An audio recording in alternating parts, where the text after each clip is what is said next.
This episode is sponsored by 511, a company that I've used for well over a decade and continue to use to this day. And 511 is offering you guys, the audience of the Behind the Shield podcast, a discount on every purchase you make with them.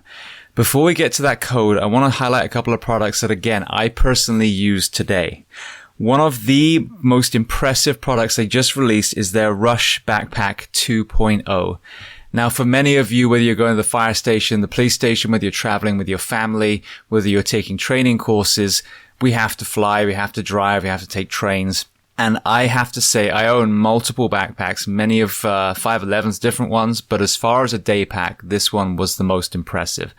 There are so many different compartments. The way it sits on your back is incredibly comfortable. If you are a concealed carry person, there's also a spot for a weapon. So they've thought of multiple things that a man or woman would have to do on a daily basis. That is in addition to all of the products that I talk about a lot. Their uniforms, fit for men or fit for women in the first responder professions. The footwear that they offer, whether it's the Norris sneaker or the Atlas system that is designed for foot health and therefore knees and back and hips and shoulders and neck.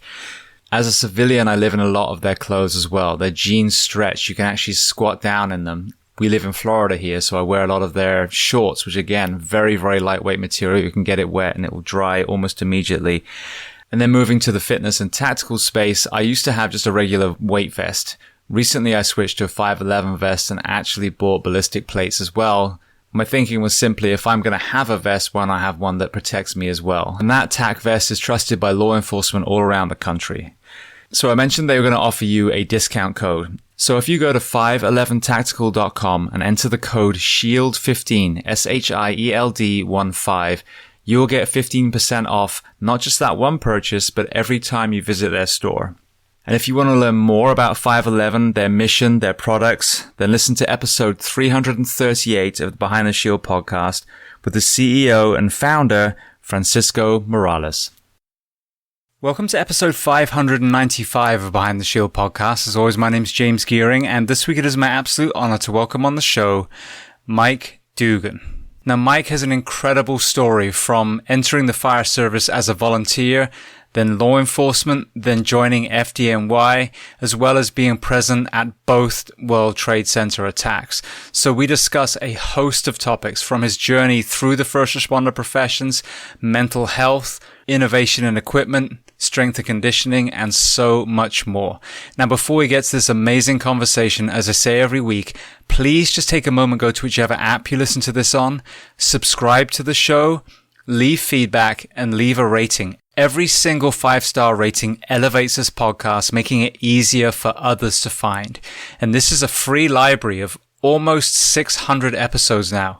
So all I ask in return is that you help share these incredible men and women's stories so I can get them to every single person who needs to hear them. So with that being said, I introduce to you Mike Dugan. Enjoy.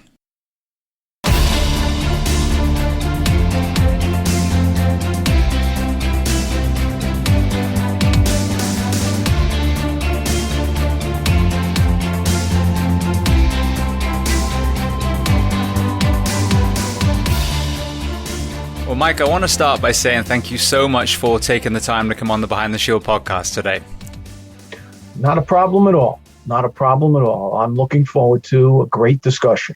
Absolutely. So I've got to listen to a little bit of your show you do with Mike Galliano, who's connected us. So I want to say thank you to him. I listened to you on Jim Moss's podcast as well. So yeah, I'm very excited to see where this goes.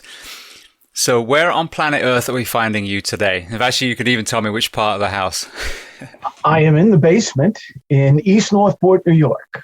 I am sitting in my basement, kind of hiding behind, there's an American flag behind me because I am in a unfinished basement, and it's urban camouflage, which we become very good at with the seeing it in the cities and everything else. So because of during the pandemic, my wife was working from home and for a while, and my daughter was getting her master's from home. So I'm down in the basement, but already went for a walk on the beach this morning. So it was beautiful, a little breezy, but it was beautiful. Fantastic. Yeah, it's gorgeous here in Florida today too. I went out with my dogs a little while ago. So I would love to start at the very beginning. So tell me where you were born and tell me a little bit about your family dynamic, what your parents did and how many siblings. Okay. I was born in Glen Cove City Hospital, New York. We lived in Plainview for the first 2 years of my life. I was number two. I have 5 brothers and sisters. There are 6 of us.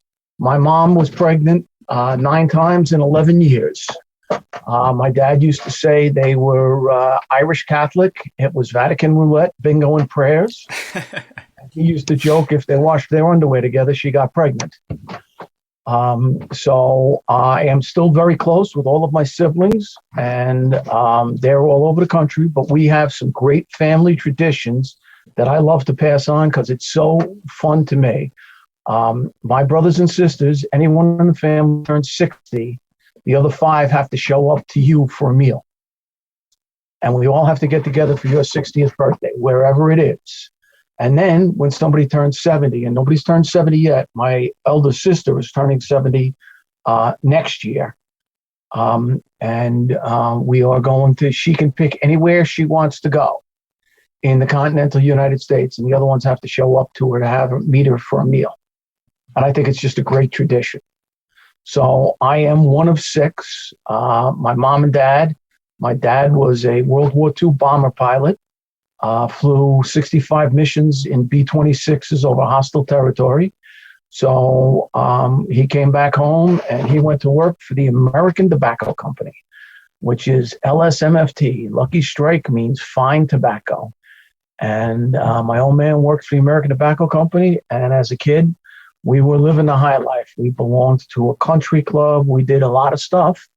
And then in 1969, the government got involved and took cigarette advertisement off TV. And my father had to take a half-cut pay with a wife and 6 kids, and my grandmother living with us because my grandfather had died. And it became a little interesting. But at that time, I was a young kid. I was 13 years old. And my old man said, listen, don't come to me for money because I'm not going to have the stuff you need. I can hardly afford all the stuff we have right now. So go out and get a job. And I got my first job at 12. I was delivering papers at 12. At 13, I got a job at a butcher shop, Hildebrand's Meat Market. And I used to walk from my junior high school, mile and a quarter to Main Street and work in a butcher shop, old school butcher, sawdust on the floor, the whole 9 yards. And then one day, they just went out of business. The person who was in charge wasn't a good businessman. And I ended up working in a supermarket as a deli clerk.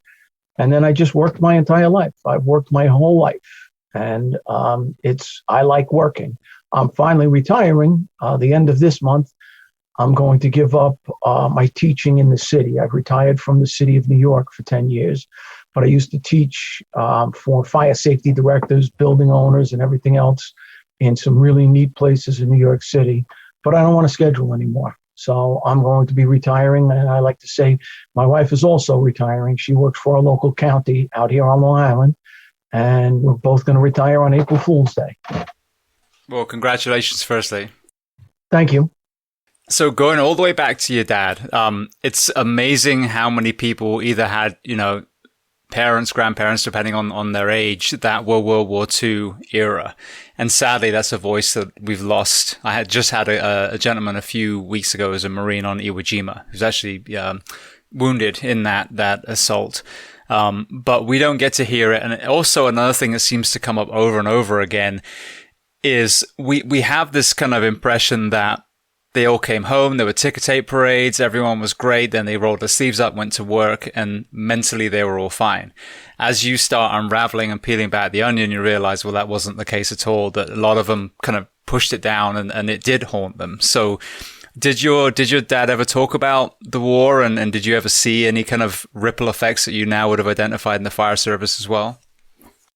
Absolutely. My dad was a heavy drinker. He was a partier. He was a heavy smoker. He smoked because he had to smoke to have his job. And, he had to test cigarettes, how far the world has changed. He used to come home with brands of cigarettes. And my old man had a will of steel. And the thing is that, he and I had fights. My younger brother talks about he and I having battles over haircuts and things like that, because, all of the real men in his world, Bart Starr, Jerry Kramer, they all had crew cuts, and the Beatles were around, and I wanted to grow my hair a little bit. And he was like, there's no way. I mean, we went through the front door one time. My mother was like, you're going to give your father a heart attack. Don't do this. Don't. And I'm like, but he's not running. And a lot of it was the whole thing. My younger brother, who is an Annapolis graduate, said that I kind of plowed the field for him and my two younger brothers, and that I took all the beatings. And my sisters never even knew. I mean, they still say to this day that, I remember him banging you around once in a while, but I never knew how bad it was. My brothers knew how bad it was. And it just was what it was. I mean, I loved my dad dearly, and I loved him to death. But he came back with some issues, and I got to go down in Florida. There was a place outside of Orlando called the History of Flight. I don't think it's there anymore, but it was an airplane museum. And I went down there. I got a lot of my father's stuff. I even have, this is his yearbook from 1942 bomber pilot school. Wow. And all of the names in there. And I have actual World War II battle damage photos from my old man, from the missions they were on. And I got to go into a B-26, and I knew why my father was claustrophobic, because the co-pilot had to get out while they were going through flak so that the bombardier, the navigator, could get into the nose cone of the plane to use the bomb sight. So they were flying with one person. That person got hit. The plane crashed. So what I think really changed it for my dad and I was when I went on the New York City Fire Department, because that opened up a lot of things. And then after the World Trade Center, the second bombing, I was at both bombings, but after the second bombing, my dad said to my younger brother, who was the Annapolis graduate and a veteran of the Navy, he said, this is your brother's combat. This is your older brother's combat. This is his war.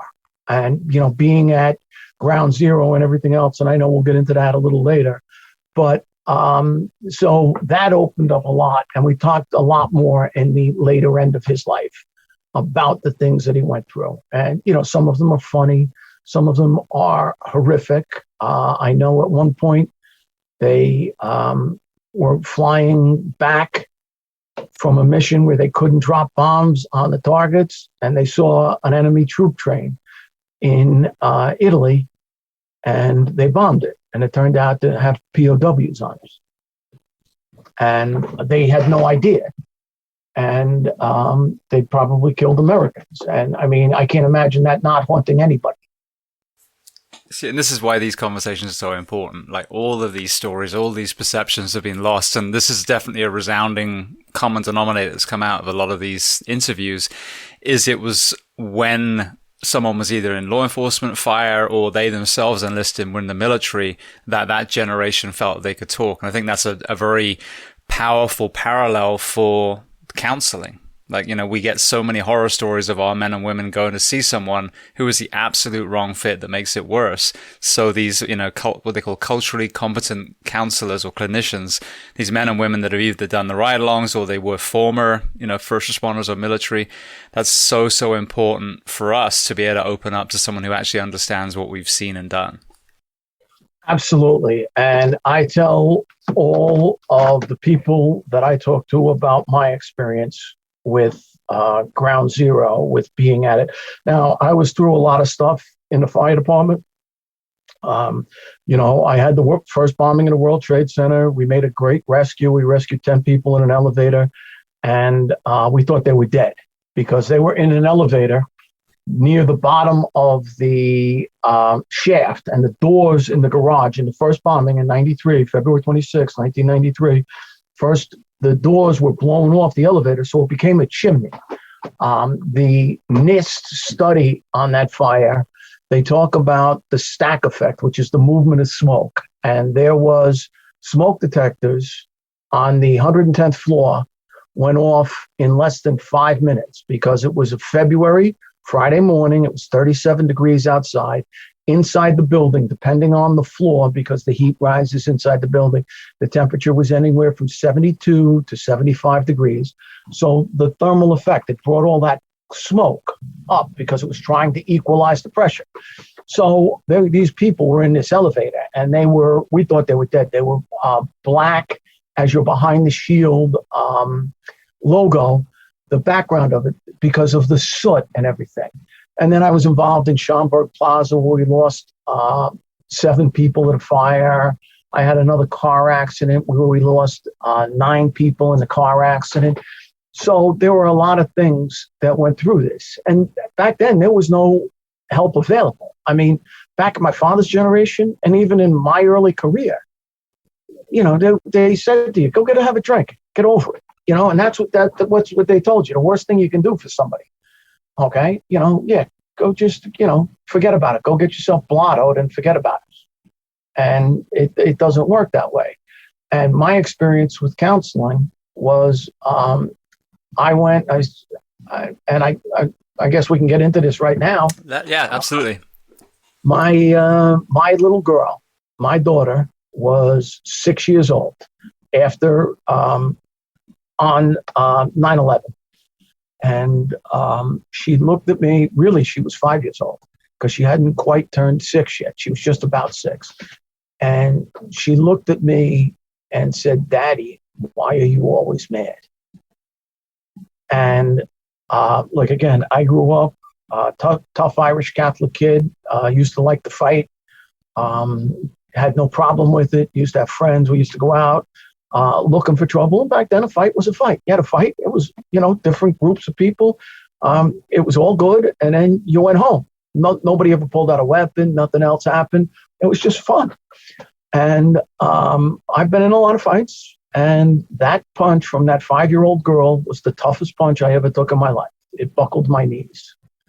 And my wife looked at me and said, "The kids are scared of you because you're a hair trigger, you're angry." And it was one of the worst things that ever happened to me. And I said, "Oh my God." So we had a counseling available, and I never thought I needed counseling, because it's a blind spot. You don't see yourself the way others do. And my wife, thank God, we've been together for over 40 years now as a couple. And my wife said, "They're scared of you." So I said, "Okay, I'm going to go get counseling." So I went, and they said, "Okay, we got this person for you, and go see this person." And the first person I went to was a young, just out of college, young female, my niece's age. She was like 25 years old. And I looked at her and I said, "I'm sorry, I can't talk to you. No offense, but you have no idea what my life is like." And she was like, "I understand that. I understand that." She was very good. The second woman they sent me to another woman, was an older woman who had a voice that was like fingernails on a chalkboard to me. And I can still hear it. And it was a squeaky voice. And I was like, "There's no way I'm going to talk to this person." Because all I'm going to hear is, and I said, "No good." The third person I got, like you said, was that clinician who was a New York City cop.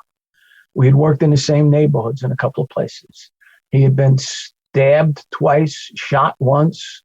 The guy chewed the same ground.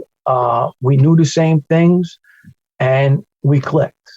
My wife used to call him my boyfriend. And she used to say, "Hey, you're getting a little testy. When are you going to see your boyfriend?" He said, "Oh, yeah, I got an appointment this week." "Oh, good. Because it is helping. Good." And she had my back the whole way and everything else. And it was truly, I've done some research on it. I've done some studying. I've done some talking on it. The difference between the post-traumatic stress and the post-traumatic growth is the growth opens you up to so much more. My relationship with my wife has flourished. My relationship with my kids has flourished. I am in a better place. I have gotten stronger. I am also more empathetic. I look at things from a different perspective, and I try to get outside of my box where I am and see things from other people's point of view. And it really has changed my life. And it's so important to understand that.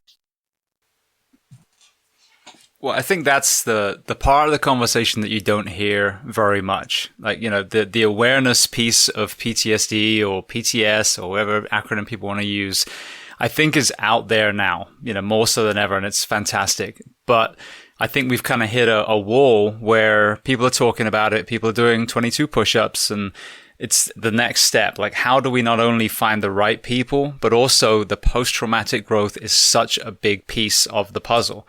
And I talk about the analogy for me was my back injury. I hurt my back lifting a patient years ago, found an amazing movement practice, very long story, very short, managed to avoid painkillers and surgery and just rehab. And my back was not only as good, it was better, it was stronger than it had ever been. And that is the point. Your favorite sports stars use psychologists so they can get in that flow state. They need the calm mind with that flow state. Well, when we're burying all our, trauma that we've seen, whether it's childhood, whether it's relationships, whether it's what we see and do in this profession, we become worse and worse at our job. And when people understand that the mental health side, the psychology side makes you a better firefighter, I think that's the real buy-in piece that we need to put into the conversation.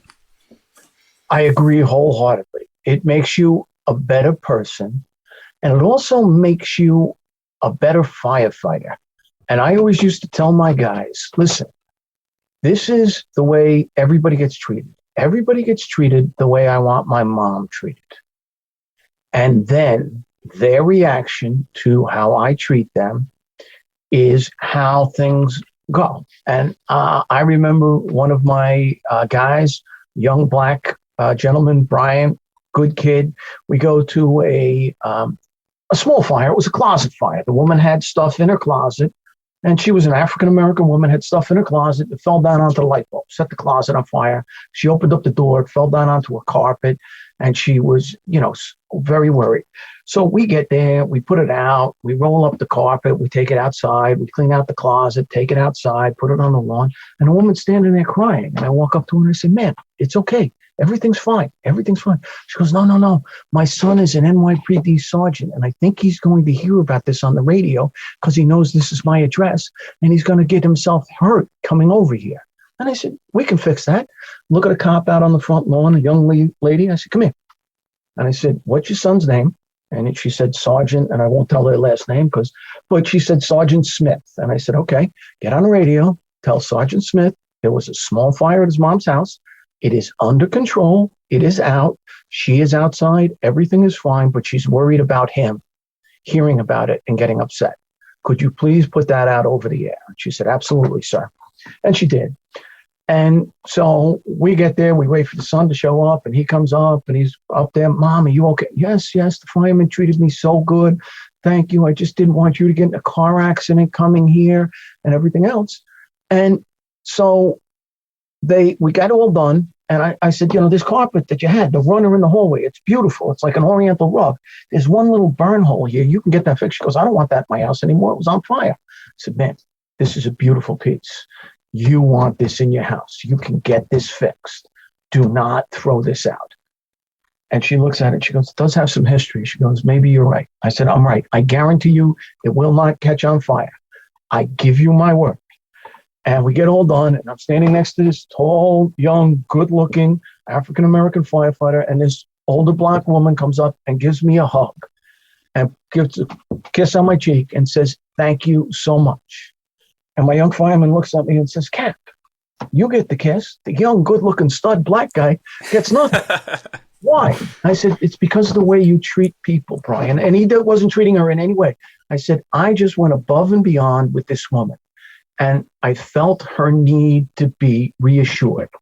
And I just went through it. And I said, that's the way you treat people." And he was like, okay, good to know. You got to treat everybody with respect and dignity. I don't care who they are. And that is one of the tenets that we do. And when you are hurting, you become angry and you snap. The guys and the girls at 3:00 in the morning where the old lady's having a problem and she called the fire department because the smoke detector is beeping. She doesn't know it's the battery. And the one guy who's there, and probably not for the right reasons, who, works too and bangs nails for, or whatever else he does, he's there. What the hell are you calling us for? You, and, whoa. You can go wait in the truck. Okay, ma'am, sorry. This is what the problem is. It's a bad battery. Do you have any more batteries? And we'll put a new battery in it and eliminate your problem. Treat everybody as you would want them to treat your mother or your grandmother. And you can never go wrong.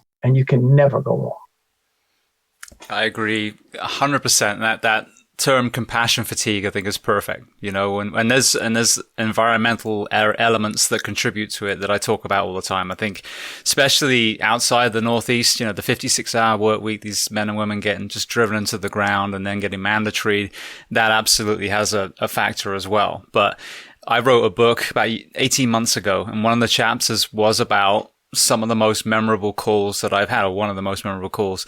And it was nothing heroic. It was a back-to-bed call. It was an elderly couple that the wife has fallen out of bed. The husband now is so frail in a World War II generation that he can't pick the love of his life off the ground. She's, she soiled herself. So we go in, we clean her up, we put her back to bed. She's got her dignity. And that's it. 4 strong men show up, show some kindness and compassion and then leave. And this was kind of like a culmination story, a culmination of a bunch of calls. But basically, then you'd see pictures like most people have on their house. And this person was a police officer or a firefighter or a veteran or a doctor. Or it's irrelevant what it was.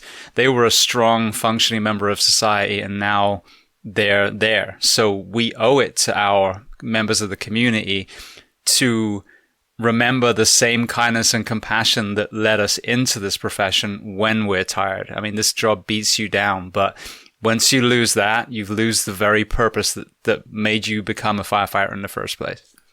And that's when it's time for that reset, whether it's a vacation, whether it's a day of fishing, whatever your passion is, a day of golf. I mean, for me, golf is a good walk road. Okay. But fishing is perfect. I mean, staying there for hours. And what are you doing? Relaxing. I am rejuvenating, but I am also contemplating, and I am just doing my whole meditation thing.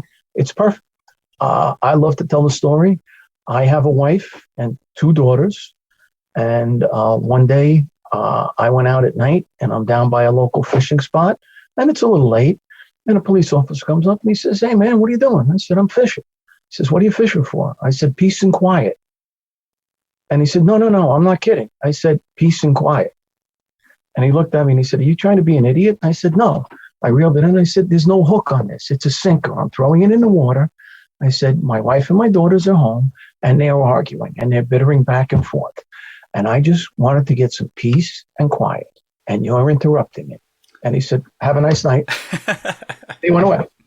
Okay.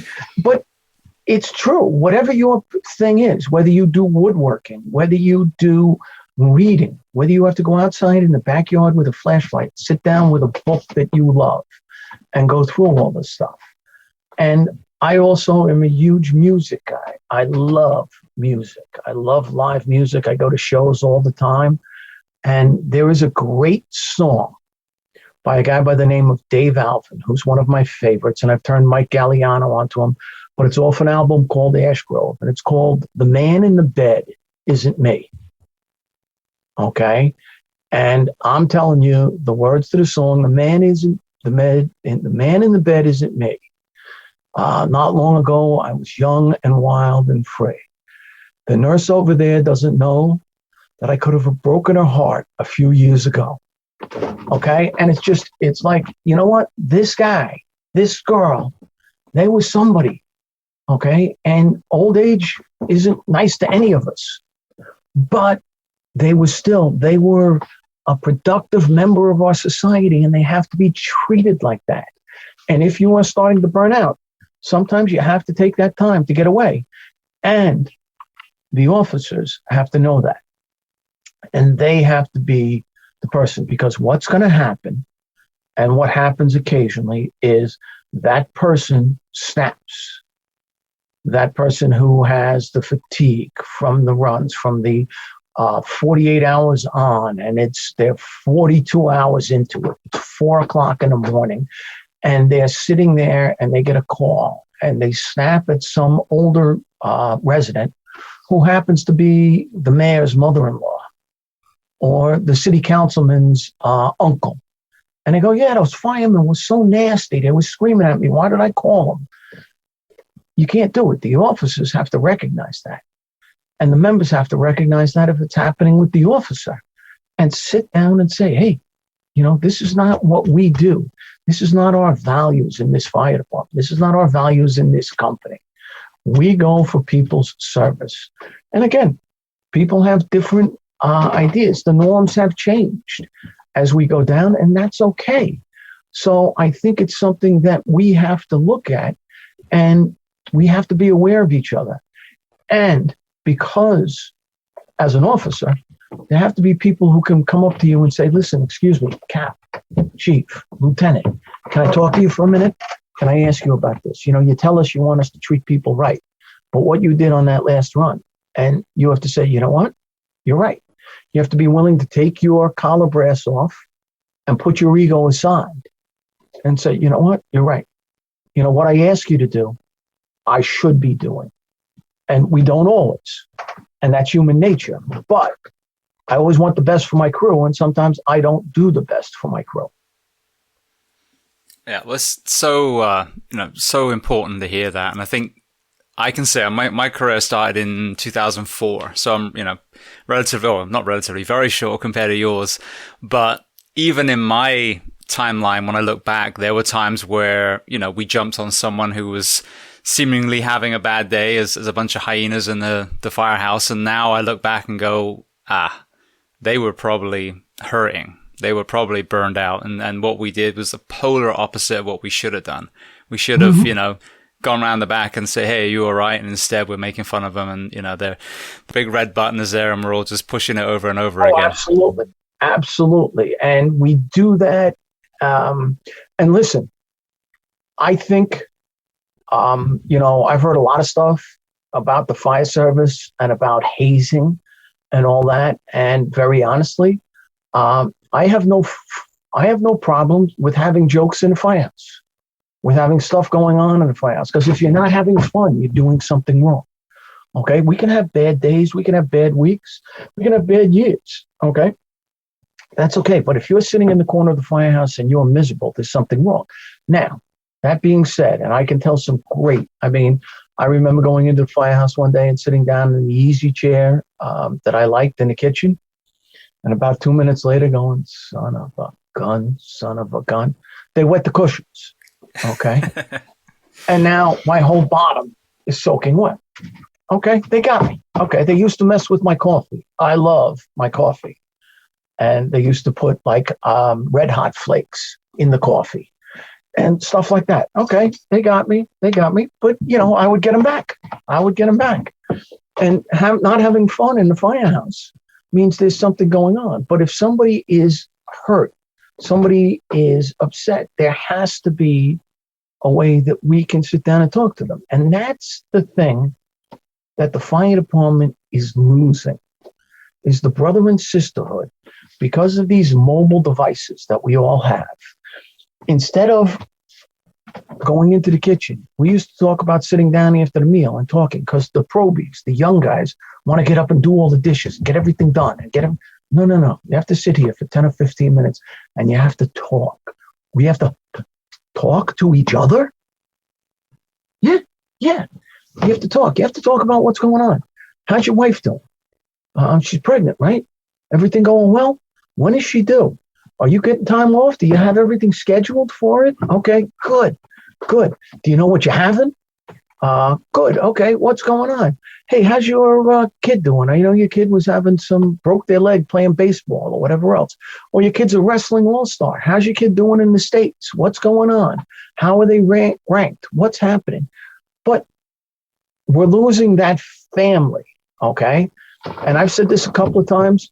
There are people out there who want to turn the fire service into a job, not a calling, not a vocation, not an advocation. Okay. When you do something that you love, it doesn't become work. Okay. But you have to be willing to do that. There are people who want to make this, we're here for a job. We're here to do a job. It's not a job. It's not a job. It's a vocation. It is an avocation. It is something that we love, and we have to be willing to look at it like that and treat it like that. We are so blessed to be members of the fire service. Okay. The things that we do, the things that we can do together, the brother and sisterhood. My wife had my second daughter and had all kinds of problems. My youngest daughter, I like to say she was a terrorist. And she tried to come out of the womb on her own before my wife was ready. And my wife bled to death, pretty much. She had 36 units of blood. And this goes back into the lack of any kind of therapy, because my wife was on life support for 12 days. My daughter was born February 9th. On Valentine's Day, I was called back to the hospital to say goodbye to my wife. She was in a drug-induced coma, and they told me that she wasn't going to make it through the night. And I sat there, and I get very emotional thinking about this. And I told her that it was okay to go. I knew she had fought a valiant fight, and that she could count on me to do my best to raise our two girls on our own. And I bring this up for two reasons. First, my wife was in a coma, a drug-induced coma. She said she heard everything I said. And she tried with every ounce of her strength to squeeze my hand, just to squeeze my hand. And she couldn't move her hand. So anybody who was out there who was going through things with family members, I tell them all, talk to them. Talk to them. Be honest with them, talk to them, and be open with them. And that was a lot. But getting back to the story, for me, the New York City Fire Department took care of me. I didn't go to work for a while. I was off. I was assigned to the chief of department's office. I had to call the doctor, the head medical officer, once a week and talk to her. And they took care of me. Back in the day, now I'm talking back, this was 95. We still had the answering machine with the cassette in it. Okay? The cassette went out. It was an hour worth of messages. It would no longer take any messages. There was an hour worth of messages. The amount of food that was in my house, I contacted a local church at the time to get rid of some of this stuff because there was so much stuff. I was throwing food out. The brotherhood and sisterhood was amazing. My division commander, because my daughter was born in February, Easter was, my wife got home after 16 days in the hospital, and she was, she had a seizure. So she was on anti-seizure medicine and blood thinners. So the Dilantin and the Coumadin and everything, she was all swollen up, her knuckles. It was horrible. And my division commander showed up at my house. And he said, my wife went shopping because you have two little kids and Easter's coming, and brought us Easter baskets, a lamp, stuff for the family. I mean, just amazing. The support network we have to keep that in place. We have to make this part of what we do in our organization, whether it's on your shift or on another shift. We have to make this part of the organization, the brother and sisterhood. Okay, we have to know each other. We have to be able to help each other. And that's where we get our most support, because as you said earlier with the clinicians, this is the brothers and sisters who have walked that same path and they know what you're going through. And they have to be able to come there and help you in that whole thing. And I think it's so important that we make sure that we get that. Absolutely. Well, firstly, thank you for sharing that story. It actually happened to one of my good friends, and they'd had a baby, and it was about 2 days later. She just started bleeding, and he almost lost her. So, very, very similar story. But I see what you're talking about with the cell phones. I see, I think the individual dorms for each crew, phenomenal idea. But then you have to make sure that you spend a lot of time in the communal areas. I hear people just kind of hiding there. And then when this COVID thing happened, I transitioned out of the fire service 3 years ago to focus on this. I just, felt like this was making more of a difference than the department I ended up with at the end. But I hear these stories of, they're not allowed to eat together. One's got to be in this room, one's got to be in this room. And I'm like, God, that couldn't be any worse. You're running calls together. You're in the same rigs together, but you can't sit down and have a spaghetti dinner together and offload all the things that you've had to deal with that day. Absolutely horrendous. Horrendous. And the individual bunk rooms, I understand that. And that's very, very appropriate. I still like the community dorm room. I still like the old guys snoring. We used to have the old hospital beds, and they had the bed posts on the side, and we used to load them with rolls of toilet paper. And you knew who the guy was who was snoring all night long when you got up in the morning and looked, and one bed had like 15 rolls of toilet paper all around it, okay? Because they would just airmail them at him in the middle of the night. But if you are doing that, I think one of the things to do is set a time after every meal before you can get up from the table and clean up the kitchen. Whether it's 15 minutes, whether it's 20 minutes, whether it's a half an hour, where you sit and have a discussion and talk about it. You can talk about politics. You can talk about local government.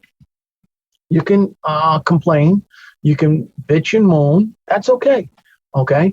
But you have to keep communicating back and forth.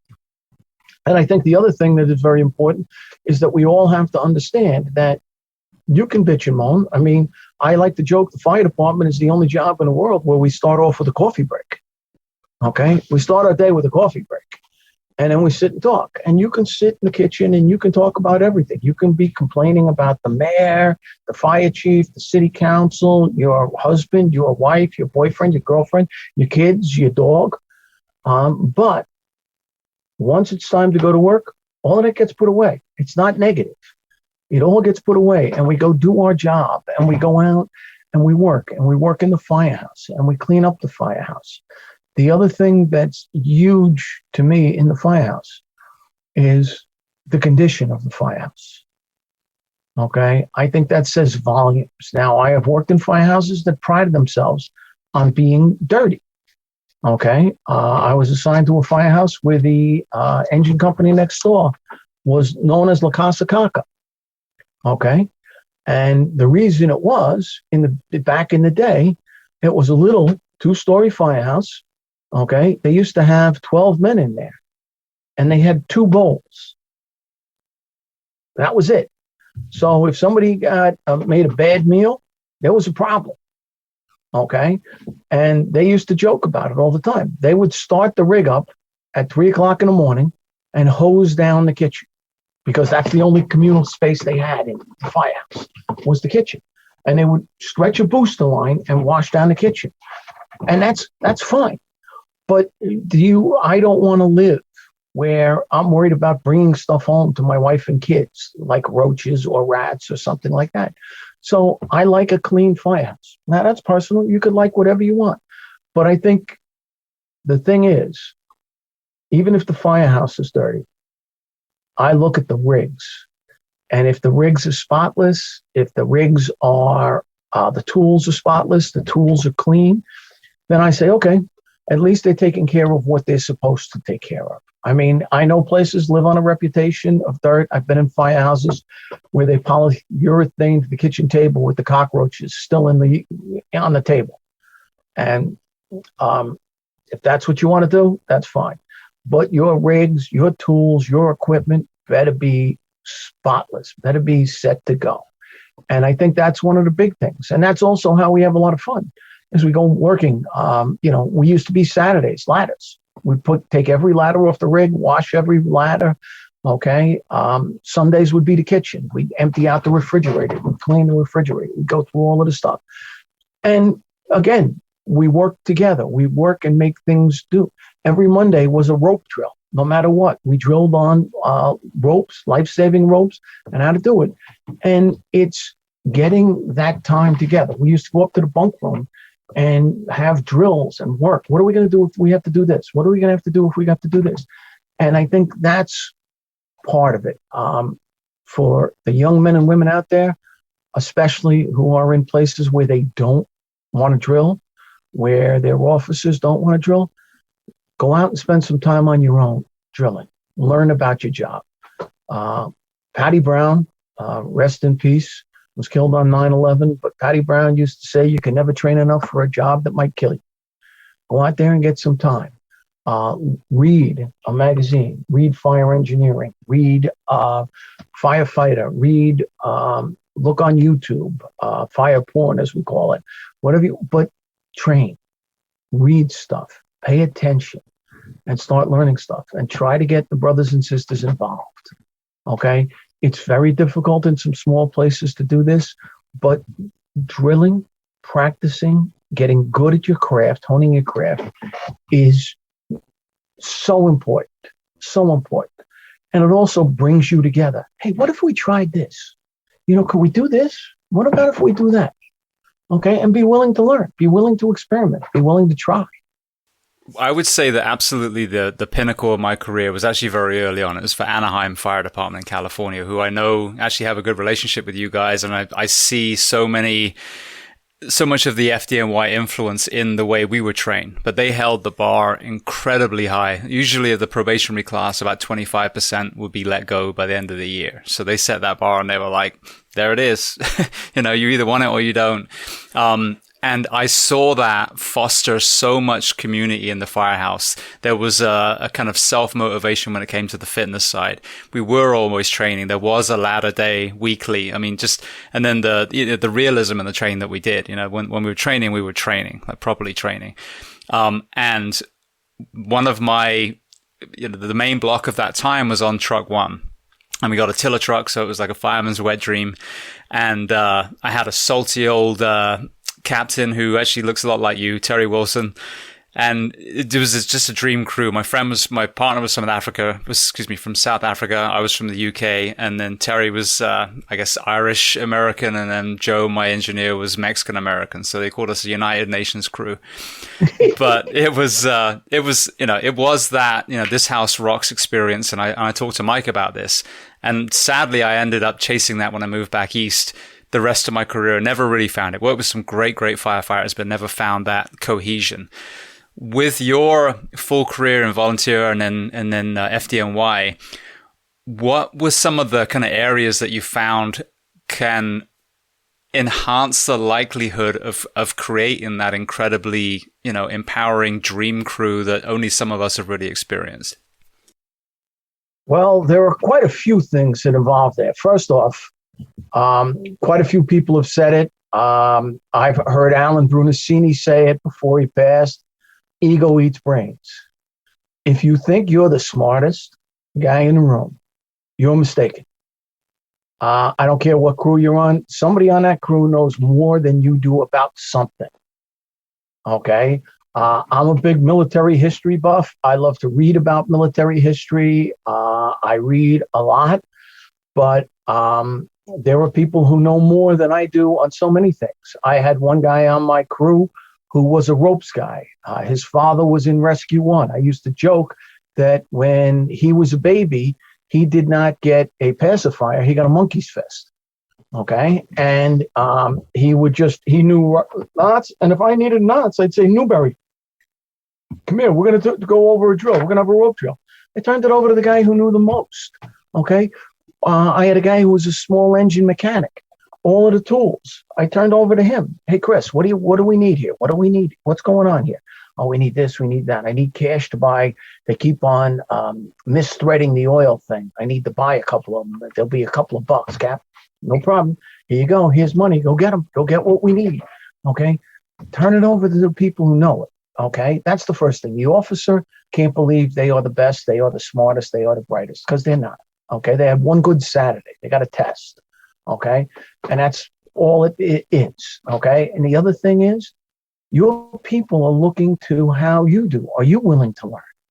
Okay, listen, I would try this stuff all the time. I remember being a senior captain on the FDNY and going to a rope drill, and we were going to bail out a window in a building, and they had a net set up in case you failed, but on your personal stuff, your PSS, the personal safety system, we were going to bail out. And the guy in charge of the drill looked at me and said, "Hey, Cap, you don't have to go in with the guys." I said, "The hell I don't. If my guys are doing this, I'm doing this. I'm bailing out the window with them, and I'm bailing out less. That's just the way it is." Okay. I used to teach with Chief Salka, John Salka, get out alive stuff. And I remember the guys asking me, "Hey, can you teach us how to do the head first ladder bail?" Yeah, I'll show you how to do it, but we got to set it up right. It's got to be in a protected, we got to have a safety line. We got to be able to, so nobody gets hurt. Okay. Because, bumps and bruises in training. Okay. That happens. You turn a little bit, you're a bump and a bruise. Okay. Nobody gets hurt in training. Nobody gets seriously hurt in training. Okay. You make sure your safeties are in place. And we did that. And we used to train all the time. And I remember one time I was in ABC in the 4-4 battalion. And ABC is an acting battalion chief. And I was working, the chiefs used to be able, they started at 1800. And they used to be able to take from 1800 to midnight to 2,400 hours off. And a lot of guys would do that during the spring and the fall when their kids were playing baseball games or soccer games. And you would go there for 6 hours and work in a battalion.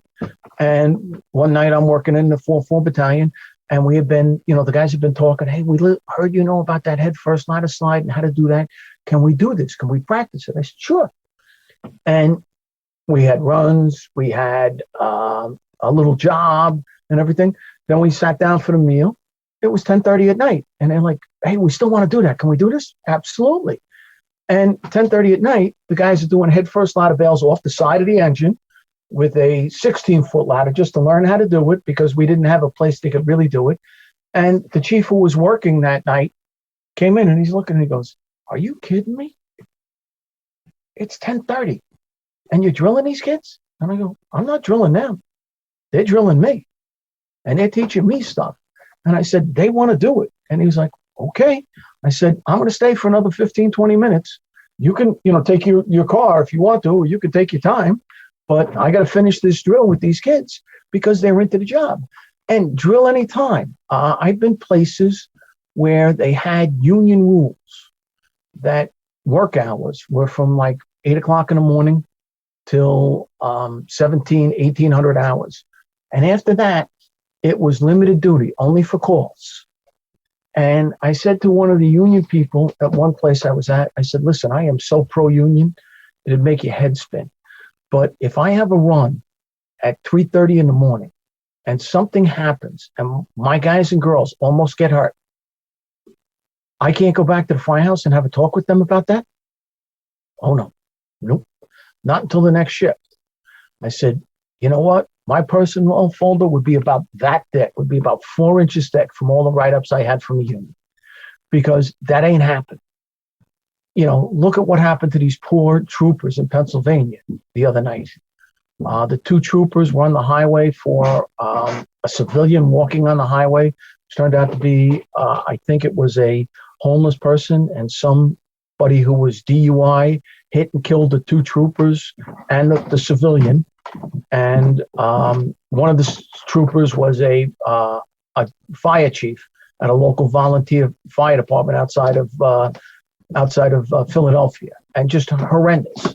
But if I have a problem on a highway at 3 o'clock in the morning, I'm coming back to talk to you about this. What's going on? If we have a problem at a fire, okay, I'm coming back and we're talking about this. There's also a time, too, that I like to talk about. I remember coming back from a fire one night, and my senior man came up to me. My senior man's name was Tommy DeViti, and Tommy was my chauffeur, and he was a great guy. And he said, "Hey, Cap, I'm having a drill in the kitchen." I said, "Oh, okay, I'll be in a minute." He goes, "Go take a shower." I said, "What?" He said, go take a shower. You're not invited. Okay. Something happened. I don't know what happened. I didn't see it. I was not aware of it. But my senior man wanted to correct something with the firemen in my company. And he was doing it. And he was telling me, it doesn't involve me. And I'm like, you have to have those people you trust on the job. And that's what makes cohesion, having a senior person, having a senior man. Don't make every decision. Don't make any decision if you can avoid it. Okay, let the men and women make the decisions, especially about stuff in the firehouse. If I used to say, if I have to make a decision, if you come to me because you are fighting about this and I make the decision, then it's set in stone. But don't come to me to make the decision unless you can't work it out among yourselves. And I used to tell them, just, figure it out. Any boss who's trying to make all the decisions in a firehouse is not only stagnating the growth of the men and women under them, it's also stagnating the entire company. And sooner or later, they're not going to do anything because you haven't made the decision. Let them do it on their own. Let them make mistakes. We all make mistakes. Anybody who hasn't made a mistake at a fire is a liar or a fool. Okay? And make the mistakes and then learn from them and educate them and train them to take your place, because sooner or later, every one of them is going to be in a position to take your place, and allow them that growth, allow them that experience. And it's a great thing.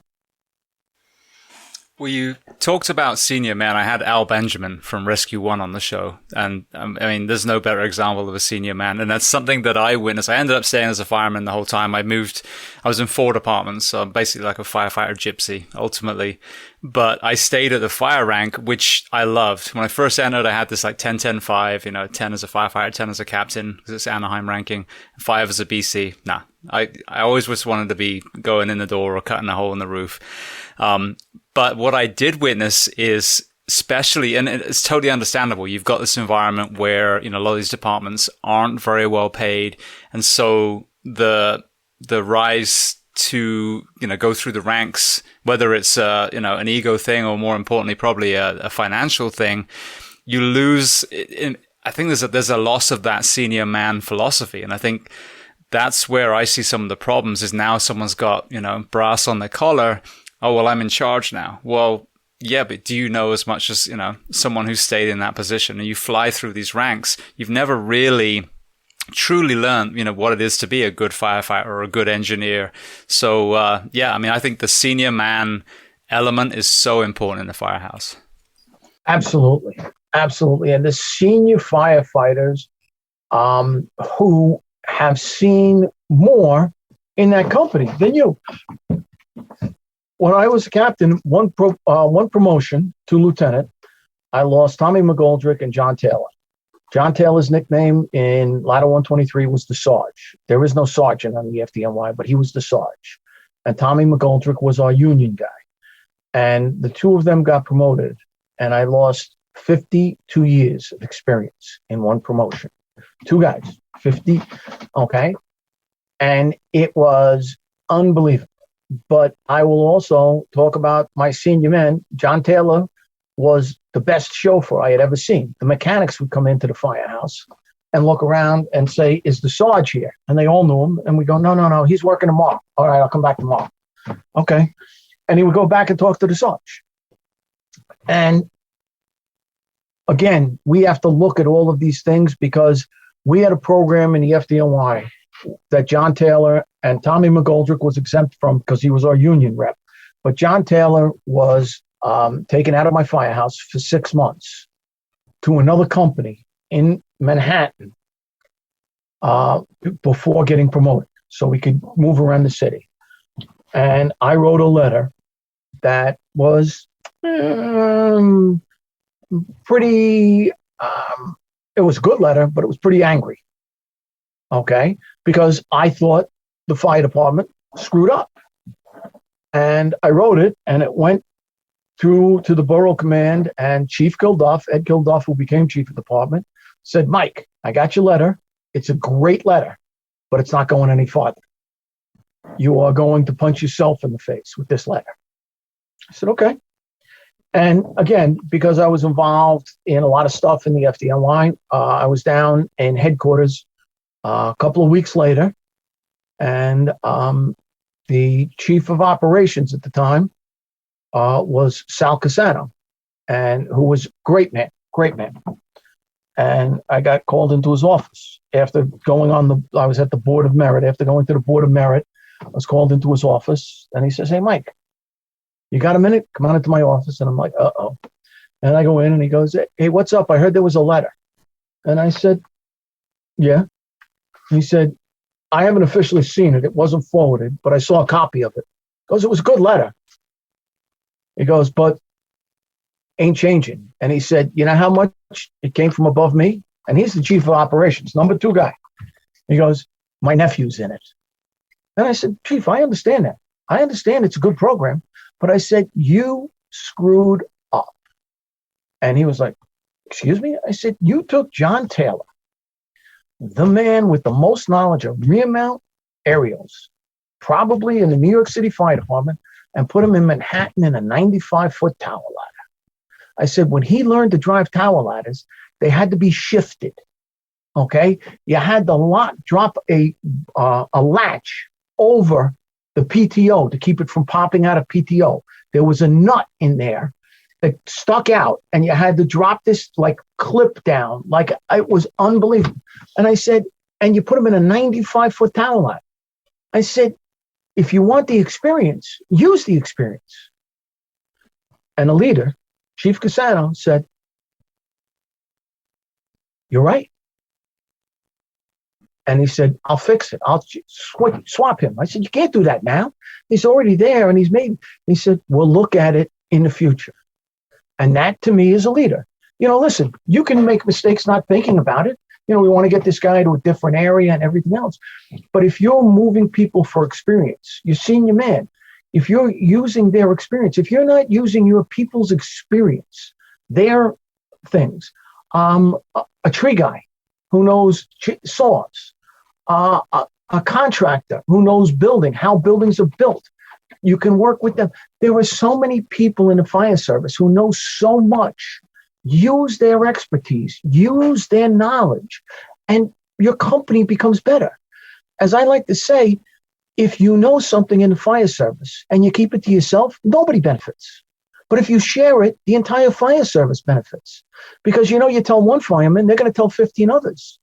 Okay? And that's how we get the word out. That's how we spread the knowledge. Okay? Things that work, things that don't work. What happened? What's going on? Why did this happen? Okay? And it's still relevant today. Well, that example that you use as well reminds me of what I've seen. I guess the one unique perspective I have is I've worked East and West Coast. I've worked in 4 different departments. I would say probably one of the best in the country and one of the worst. So I have this kind of unique lens. And let's say in the poorer one, there was literally a philosophy where they would constantly move firefighters around because they don't want a firehouse to get too cohesive. So they would break up crews. They would move, station to station. Conversely, what I saw in the good one was when you're embedded in your station, that first due so well. Like I can think, for example, one place in Station 1's first, and it was a guy who did weather testing. So you're like, okay, I've created this new material. I think it's going to last 100 years in all these conditions. And he would put it through all these crazy machines. So it looked like a crazy mad scientist laboratory. And he had a chicken wire room where a special needs girlfriend of his lived. So you would go on scene, the average person would be like, all right, it's a hazmat fire. We knew that around the back where all the beehives were, if you cut the roll-up door, you may save a life. Now, obviously, there's she shouldn't be living there in the first place element, but you can't replace that kind of knowledge. You can't replace the Station 70 in Orange County. We know if the freight train comes down parallel to Orange Avenue, you're going to have to go all the way down to this other street to go around to get to the call. And so, when you have the community element, the mental health element, and the first due knowledge element, it's insane to me that there's this philosophy of, we need to quote unquote shake things up. We're going to move people around because a well-trained individual that knows their first due is invaluable for rescue. invaluable for rescue, invaluable for officers that come in, covering officers to fill a vacation or something else. Having somebody who knows that area, drive them around, have somebody there. Now, if the driver is out there having a regular officer, don't put the two of them on vacation together. Okay? So the officer is on vacation and he likes the summer, so he's off over the first 2 weeks of July. Sorry, the senior driver can't have those 2 weeks off. You can have the 15th of December to the 1st of January off. That's fine. That's your thing. That's what you want. Christmas with the family. That's fine. But having that situational knowledge, where the streets are, where everything is. And again, the knowledge is what you want your people to do. One of the things I'm very proud of the New York City Fire Department for is our training, what we do, okay? First off, our men and women are trained in the fire academy. And then when they get out, they come to the company, and it's company level. And we teach them what we want at a company level. And we tell them what we want at a company level. But in the New York City Fire Department, you are trained in the buildings that you respond to. What is your neighborhood? Are they brownstones? Are they row frames? Are they multiple dwellings? Are they fireproof multiple dwellings? Okay. What are they? How are you doing these fires? Your position is going to vary depending on the building you respond to, where you are supposed to go. It's also going to vary if you're in a rear mount versus a tower ladder. Okay. But we do that. We train our people. We work with our people on the apparatus they are on and what they are. If you are starting to spread these people around, it is so detrimental to their growth, in their situational growth in that fire community. There are other places that will take you if you're on a truck or an engine. They'll move you every 6 months. If you're on a truck, you go to an engine 6 months later. Then you go to a rescue or an ambulance for 6 months. Then you go back to a truck for 6 months. You never get good at what you're doing because you don't have the sets and reps. You don't have the time frame. You also don't have the thing. It's similar to the military, the Chinese fire service, where it's military based and everybody's got a 2-year hitch. Well, you don't get anybody that's great after 2 years. Okay. And the career guys, just every 2 years, all right, we got a couple more. Nobody gets good at what they're doing. Okay. We have to have our people and allow them to get good at what they're doing by allowing them to spend the sets and reps doing their job where they're going to be doing it 90% of the time. Knowing their district, knowing those little streets, Brevoort Place, where Brevoort Place is, okay? It's a tiny 1-block street, okay? Was in my district, okay? Knowing where it is, training the guys. The streets, it used to be in alphabetical order, how they went down, the cities. They used to know that, Utica Avenue went this way. And we had, Rochester, Utica, Schenectady, Albany Avenue. They were depending on where the cities were in the state as to where the streets were. So the guys all knew this. When I was a fireman in Spanish Harlem in 43 truck, we used to know that the Evans streets in Manhattan, the Evans run east. Okay. And Norton, from the Honeymooners, Norton was an oddball. So the north side of the street is odd. Okay. We knew this. We knew where all our blocks were. We knew where our streets were. You could figure out where the address was. Okay. By knowing your district. And that is key. And knowing the buildings. We knew which buildings were tough. We knew which vacants we had. We knew what was going on inside certain buildings. And we would go there. And the other thing that to me is so vitally important goes back to the fire in the Worcester Cold Storage Warehouse. If you have a building in your district that you are afraid of, you should be drilling on that building once or twice a week. Okay? And there are buildings like that. There are buildings that, just scare you and everything else. That building that had the fire up in the Bronx, is a federally built building, not built to New York City building codes. And there was a lot of problems there. And you have to know your buildings. Okay. You have to know your buildings. We had one very similar to it. And what happens, we had a building called the Rutland Houses. The Rutland Houses are projects, but they're interconnected. And the hallways are up to 190 feet long, the hallways. And you go in the lobby and then you go up to the third floor. And the third floor is the doors. And the door goes in and up, in and down. Okay. So then there's the next floor, the next hallway is on the sixth floor. So it's, again, in and down, and it goes down and under, or in and up. So those buildings are tough buildings.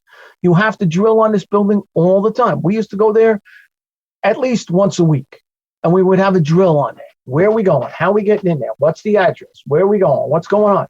Because if you get one of the fires in there and you get an in and down, you have to advance down like a basement fire to get in there. And guys have done tremendous things at this building to get the line in place and everything else.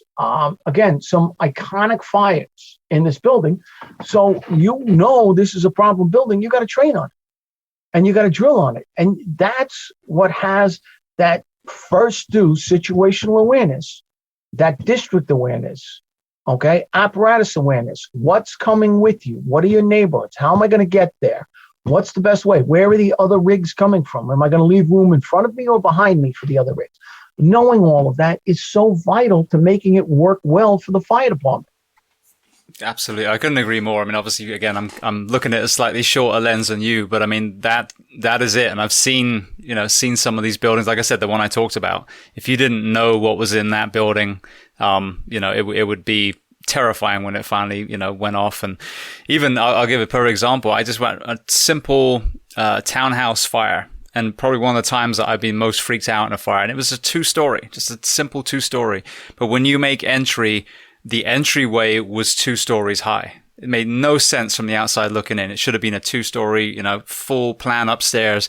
So you get upstairs and in your mind, you're thinking of the kind of footprint that would be downstairs, and it wasn't. So you start hitting walls, and I started freaking out a little bit. It's just in my mind. But then we start trying to open the window, and it's Florida. So they've got the hurricane rated windows. And yeah, I mean, and that was 2-story, almost no danger whatsoever. But the moment my mental picture didn't match what I was feeling around, that threw me off. And that wasn't my first due. I think we were mutual aid. Well, not mutual aid, but we were a couple of districts over. But that tiny level. So then we had an ice house in Station 1 in Anaheim. They ended up tearing it down, but we never went in there. So we obviously failed on that particular one because I never actually got to look at that specific place inside.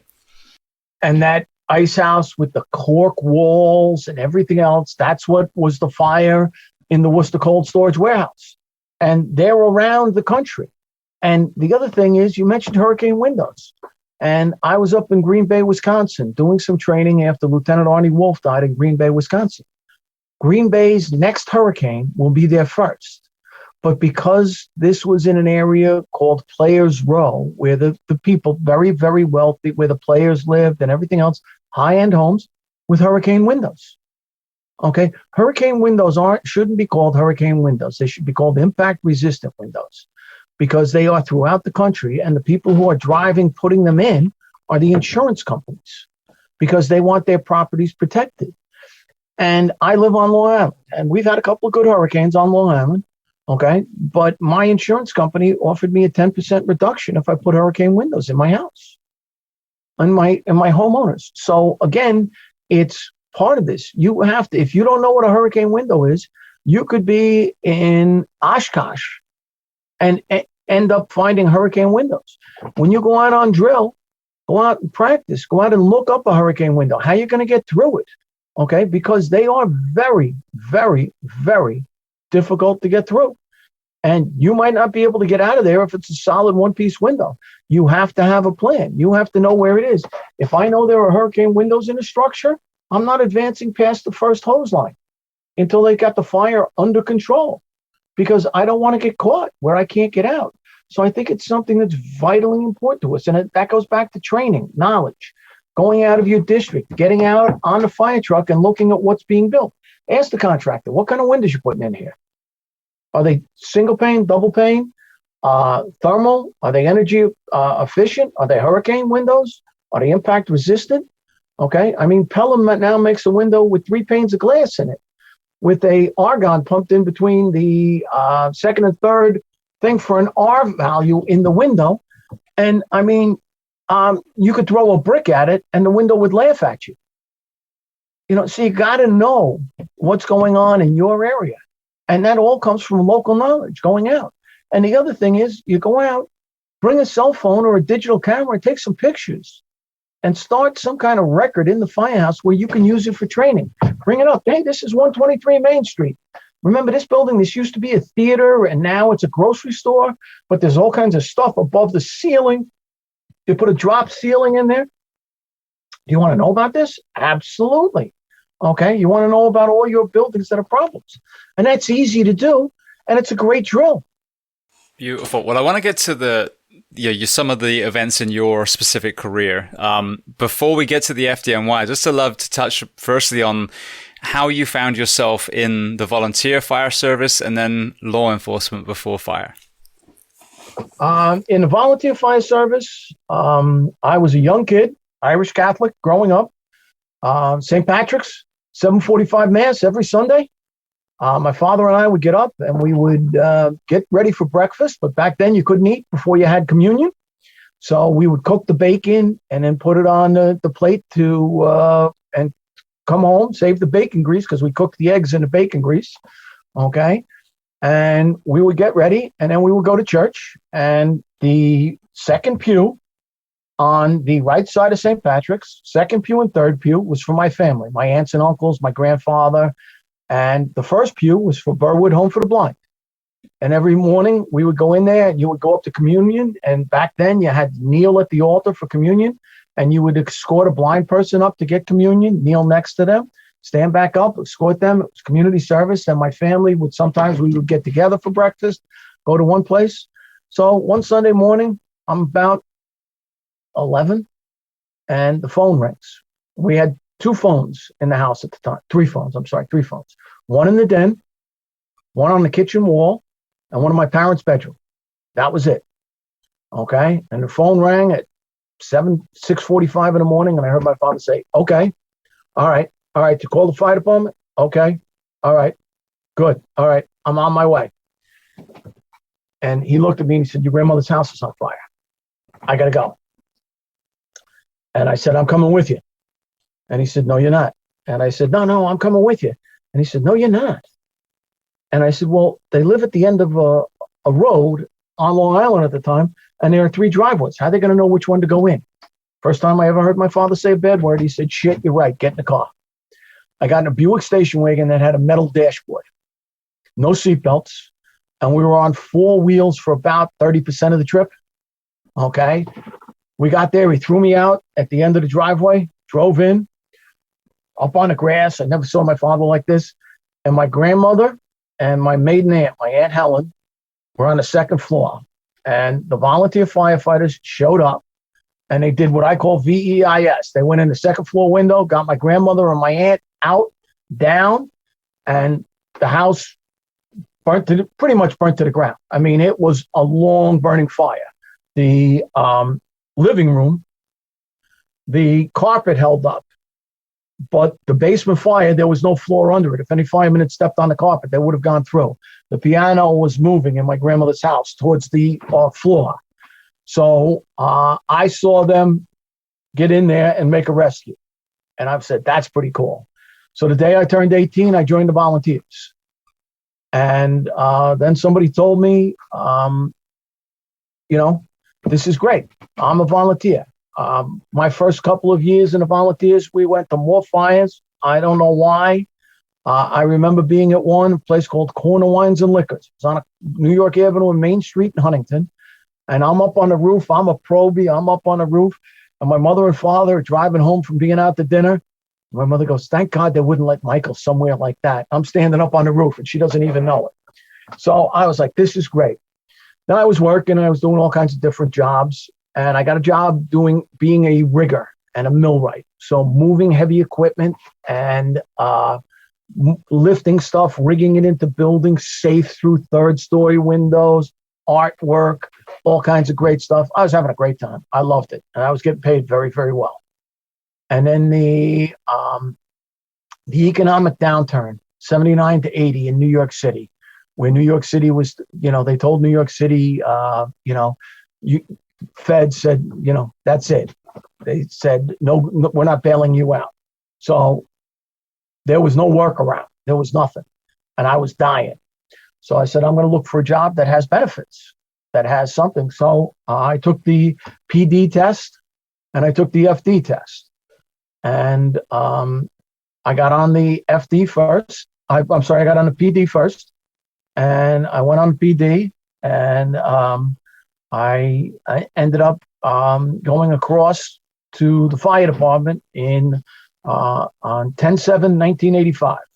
I went on with 150 guys, and of those 150 guys, 64, I think, or 65 were former NYPD officers. 3 were sergeants, and one of the sergeants was on the lieutenant's list, and they all went over. I went to turn my gun in to the desk officer, who was an old Irish guy in the precinct that I was working, the 111 at the time in Bayside, Queens. And I said, hey, listen, Sarge, I'm going down to the property section and turn my pistol in. I'm resigning effective Monday morning because I'm going into the fire department. And the old sergeant looks at me and he says, hi, lad, do me a favor. And I said, sure, Sarge, what is it? He goes, don't walk, run. Go. Best thing you've ever done. And away I went. So I came on the New York City Fire Department in 1985, and I was my class valedictorian, and I went to one of the slowest truck companies in the city of New York. And I was dying. I missed my first run on the FDNY. I had to walk across the street, through a parking lot, into another parking lot to get to the supermarket. And the firehouse was, their motto at the time was the washed up brothers on the beach. And all of the guys in there had years on the FDNY, years. And they were just biting out the end of their careers. Okay. And we were sent there to kill the overtime. But I was like, this is horrible. So anyway, I'm there and I missed my first run because I went to the supermarket and I see the rig driving down a block and they're waving to me and they think it's hysterical. And I'm missing my first run on the FDNY. And I was like, oh, I got to get out of here. So I went to a fire with one of the guys I worked with, a guy by the name of John Donnelly, who was excellent. And he had done a lot of time in a great firehouse. And I see a captain talking to the deputy chiefs, talking to all the chiefs. And I looked at John and I said, who's that guy over there? And he said, oh, that's Richie Fanning. He's the commissioner's executive officer. And I said, and you have given him my paper so I can get out of here? And he goes, didn't think about it. He's one of my neighbors. I'll take care of him. So he gets a copy of my paper and he goes and sees this guy. I get married. I'm on my honeymoon. And I get back and I got about 3 phone call messages. I'm getting transferred. Where am I going? Spanish Harlem, 43 truck. I said, I didn't even know. They said 43 truck. I said, where is it? I didn't even know about it. And they said, you're going to Spanish Harlem. I said, okay. And I said to the guy, do they do work? And he said, you'll be very happy. I said, okay, thank you. And that's where it was. I went across the floor. 2 guys from the engine came across the floor, and I was the contract. I went in. And, yep. So I ended up at 43 truck from 86 to 94 as a fireman. Great time, great guys, some crazy fires. We had some big fires. Schaumburg Plaza was the one with the 7 people died. The family The mother forced her 3 kids out the 34th floor window. And the youngest was a 12-year-old girl, and her clothes were on fire when she jumped. And the mother was my first real roast, my first real, excuse my comment, but she was a fire victim, and it was horrible. It was horrible. And, but I told the story, and I'll still tell the story. The apartment door, it's a wind-driven fire, and we didn't know wind-driven fires at the time. Apartment door is fluttering, and the peephole in the door is burnt out, and there's fire blowing over our heads from the peephole. And then there's the lock, the brass lock is burnt out, and there's fire coming past us. We don't have hoods, we have helmets, we have our coats, and we have our 3/4 boots. And we're told to go down the hallway, and my lieutenant was a very short man. And we tried going down the hallway with 2.5s at Schomburg Plaza, and we got beat back both times. Cooked up. Got back, and then my lieutenant said, let's go. We're going to go force the adjoining apartment door. And I'm like, okay. And we go into the adjoining apartment, and I'm working with this African-American firefighter, Kirk Lester, one of the best guys I ever worked with. One of the guys, if you're ever in trouble, you want Kirk Lester on the crew that's coming to get you. Okay, he's never out of position, nowhere wrong. But through the smoke, I hear, hey, you big donkey, you better hit that Halligan fast. Let's go. Let's get out of here. And I said that on another podcast, and Kirk called me that afternoon and said, that wasn't me. That was the boss. That was Skarkus, the Greek. And I said, all I remember is hearing it. And it wasn't that nice. He didn't say it that nicely, but I'm editing it for our podcast. But they said, you big donkey, and used a couple of intonations, and you better force this door. So we did. We got through there, and my lieutenant, who was really smart, got us in there, and then he had us pop a hole in the wall because there were sheetrock walls, and dumped the 2.5 in there. Fire was out in 45 seconds. It was amazing because the wind just brought it in, just put the fire out.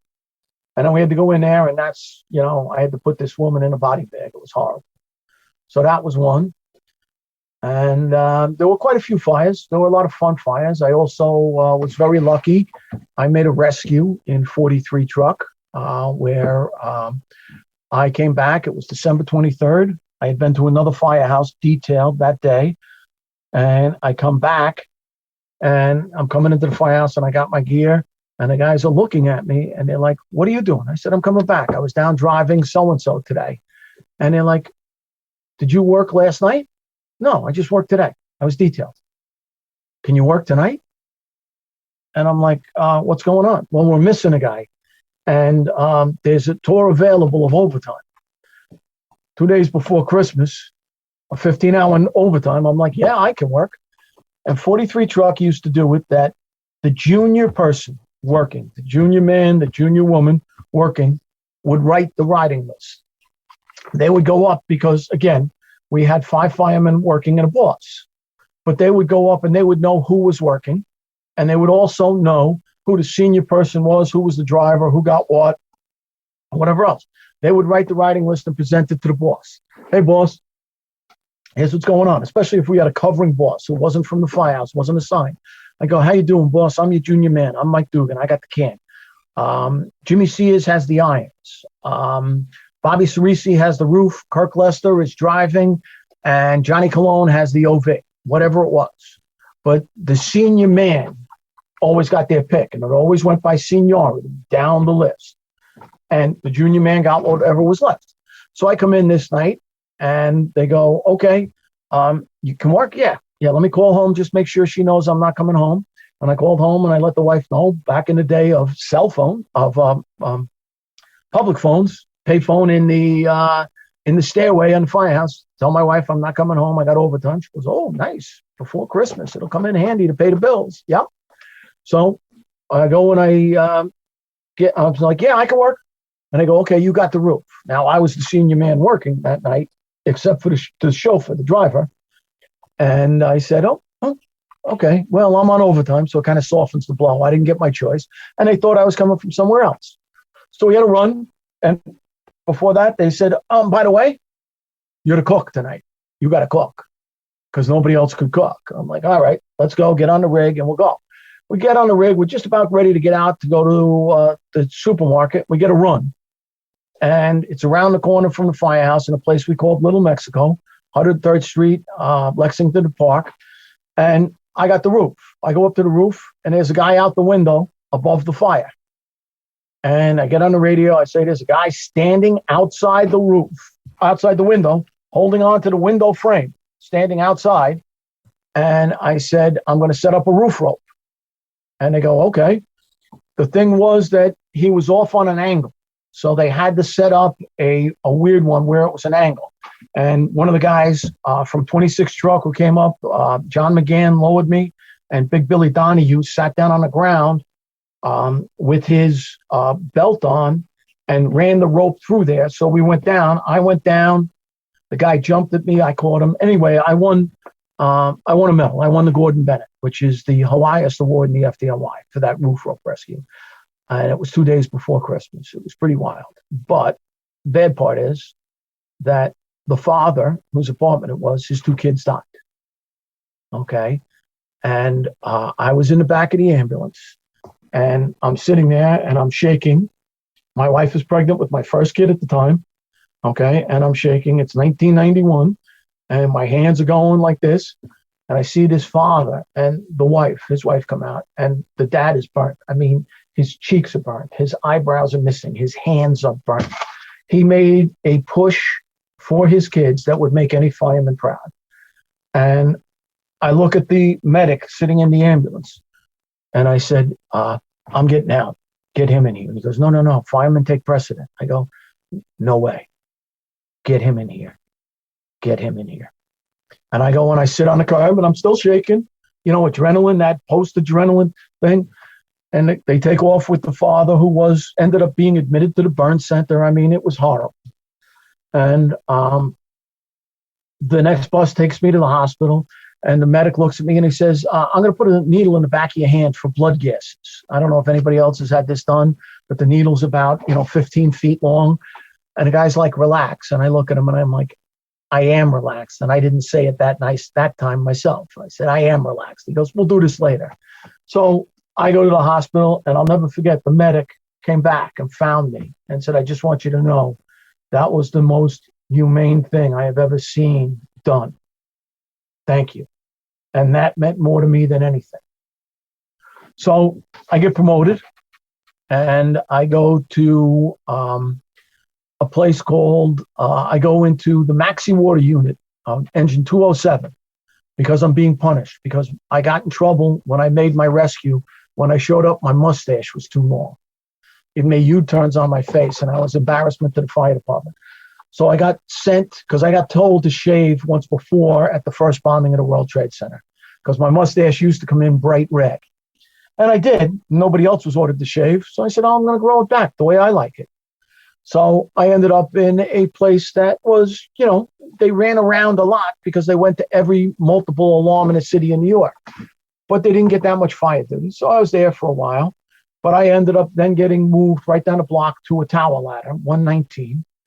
And I ended up, it's still funny, I ended up at an 18th alarm. It's one of the biggest fires in New York City history at the Hotel St. George. And I was there, and I saw my guys from Harlem at a fire in Brooklyn. It was like, never happened. It will never happen again. So that was a pretty interesting fire I was at, 18 alarms. You go into the Pineapple Street buildings. We were in a 95-foot tower ladder at the hotel that was on a renovation, but there was fire on every floor. Just pick a floor you want to go to, any floor you want to go to. And so I ended up getting transferred from Brooklyn back up to where I wanted to go in Harlem. And I ended up UFO until further orders in 28 Truck, the Harlem Hilton, a great firehouse. And I thought I might get the spot there, but that didn't happen. So I ended up in a place called 42 Truck, La Casa de Elefante, the Elephant House. Because their firemen back in the heyday were all huge guys. And they used to the irons, they didn't need them. They just hip-butted doors, and the doors would blow off the hinges. That's how big they were. So I was there from 96 to 2000. July 1st of 2000, I got promoted to captain, and I was covering around, bouncing in different parts of, I ended up in the 15th Division, and I was what we call an R group. An R group is a relief group, and you cover specific firehouses. And I had a great R group, the 25 R group in Brooklyn for captains. It was engine 290, engine 234, ladder 113, ladder 132, and ladder 175. And it was a great R group. And I bounced around there, and then 9/11 happened, and I ended up being assigned to ladder 123. That's a hell of a journey up to that point. And, I think one thing that you talked about before kind of resonated with me. The rescues that you had, firstly, that's a sum of all your training. So, so many other versions of that night, that man would have perished as well. But because of, that, and then also having the out of box thinking that your officer had in that one time going to the neighboring apartment reminds me of my captain. We had this huge pallet fire, and all the rest of the department kind of went moth to the flame, and rightly so. But I'll never forget Terry kind of taking a step back, looking at the map of the area, finding like a huge retention pond that actually you could drive the engine down, cut the chain, went down that way, ended up rescuing an entire crew that was being burned up. And so, yeah, that just really highlights the leadership that you're talking about. But another thing that I found, because in my career, I've had a lot of people not make it, especially from cardiac arrest. If you go in cardiac arrest and I'm your fire medic, you're fucked. There's no other way of putting it, because I'm the reaper when it comes to that. And so your knowledge or your understanding that you've trained so hard for what you do, I think there's a mental health element as well. When we lose people, and we lose people all the time, if you know in your heart of hearts that you hadn't trained, that is going to haunt you. But if you know in your heart of hearts that you did everything you could to prepare for that day, then you can kind of at least have some peace and understanding that it was in God's hands, or whatever deity or universe you believe in. But yeah, as they say, let no man's ghost. Let no man's ghost come back and say, my training let me down. Thank you. I butchered it. I appreciate you pulling me out of that hole. No problem. And very honestly, I agree with that wholeheartedly, because if you train and you keep training and you train all the time, and we train on ropes all the time. So I knew what I was going to do on that rope. I knew what was happening on that rope. Was I scared? Absolutely, I was scared. If people are not scared in the fire service when things like this are going on, they're a fool. Okay? But again, the training, it pays immeasurable dividends. Okay? And if you're not training your people to succeed, there's something wrong with you. If it's more important that your accounting firm during tax season, Dewey, Cheatham, and Howe, is doing good than the men and women who work for you, work under you, there is something wrong. There is something wrong. You have to understand that this is vital to what we do. Well, the other thing that you said about getting basically in trouble for having a mustache that was out of, the standards whilst making a rescue. That's another thing. And I've heard you talking about the fire service is not a business. And I agree completely. There's elements of the customer service thing that are good. Yeah. And we talked about it, the kindness and compassion.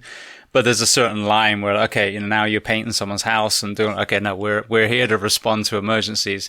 But I see that as well. Like, my 2 departments ago, we used to joke, like if you could make heroic rescues and then die in the process and then be written up posthumously for not wearing a traffic vest. You know what I mean? So, where do we draw that line as well, where that admin element completely loses sight of the fact that ultimately we are there to save lives. And if you do it in a t-shirt because you just woke up and that's what you've got, then that should be the focus, not.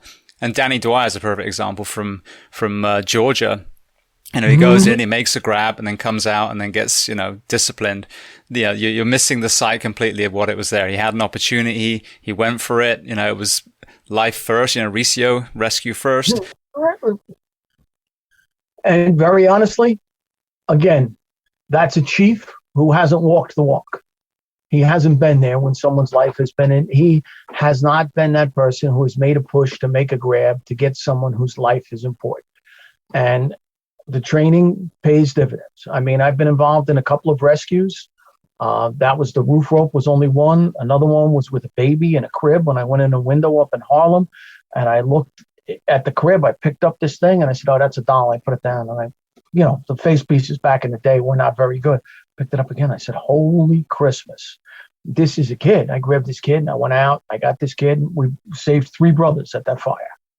And it was amazing. And another one, there was a kitchen fire, and it was in the Hasidic Jewish community, and the guys were all upstairs, but the smoke detector didn't work. And we go up the stairs, and we're pulling these people out of their beds and getting them down the stairs. And we saved 4 people at that fire. They were amazing. Guys did a phenomenal job. So again, it's your training. I mean, one of my guys went to the rear and went in the rear bedroom. He said, I'm going in the rear. We communicated, okay, we'll take the ones off the stairs. And we went upstairs and we went off the stairs. And somebody went to the front rooms, and everybody knew where they were going to check the different bedrooms, because there were reports that people were in there. The parents were down on the first floor where the master suite was, and the kitchen caught on fire, but everything's going right up the stairs, and the kids were all in bed. They're unconscious, So, I mean, guys, it's that you can't say it enough, that the training pays its dividends. Absolutely. Well, you talked about the rescue in the first World Trade bombing. So I'd love to just kind of hear, what that entire call was like through your eyes then, and then kind of transition to obviously the horrific second attack that we had in 2001. Well, the first one was, I was driving. It was the first Friday of Lent. We went out to get lunch. Again, I was cooking. I was making stuffed flounder. This was 1993. It was going to be $10 a man. A lot of money back then for lunch. But it was flounder stuffed with crab and shrimp. And we were getting ready to cook. We got a call to a church up on 120th Street for a carbon monoxide leak. And we're at the church up there, and you can hear the alarm come in for the World Trade Center, because we were still in Manhattan. And I was driving, and they said, any box, any company that is not needed, the battalion is to release them immediately. So we were the second due ladder company at this box up in Harlem, and the battalion released us. And we get on the air and we say, we're back in service. We're 10-8 and available. And they go 10-4. We start going back to the firehouse. We get back towards the firehouse, and we're just about ready to back in the firehouse, and we get a run to the World Trade Center from 102nd Street in Harlem. So that's like, going from California to Texas. That's what I equate it to. That's how far away it is for us in the terms of responses. And we go down there, and we get down there, and I'm driving. So I drop them off. I go park the rig, and I shut the rig down because, we're going to be there for hours. You can see it. And I go trying to find out where they are, because they went in. They were assigned to go check elevators. So what happened in the first bombing is we had to go up to the 50th floor, was where the elevator machinery rooms were. And the elevator lobby for the low-rise bank of elevators that went from 1 to 48 was on the 48th floor. So we start up there. Captain is up on the 50th floor with the elevator mechanics and our senior man, Jim Tierney. Jimmy Tierney was used to smoke 3 packs of Luckies a tour. Okay, and he always had the OV, the outside vent, and he didn't ride backwards. So we used to call the seat across from him the cancer seat, because he would, on runs, he would smoke 2 or 3 cigarettes on one run. Okay, and that did catch up with him in the end. But Tierney was there, Johnny Colon, Skip Panettiere, Billy Duffy, myself, and Jack Culkin was the captain. And we walked up 50 floors. Then we walked down to the 48th floor, And the elevators, they would release the brakes on the elevators, and the counterweights are always a little heavier than the elevators. So they would come up, and we would open up the elevators, and sometimes they'd be empty. Sometimes there'd be a couple of people. Oh, thank God, we've been in there for 3 hours or whatever else. We get them all done. We got one elevator left to go. And the elevator starts coming up. We open up the elevator, and there are 10 bodies on the floor. And they look like they're dead. They're covered in soot. They're blackened. The elevator door was blown off, as I said, in the basement level, and they were in a chimney, and they were there. We hear somebody moan, give a mayday, mayday, mayday.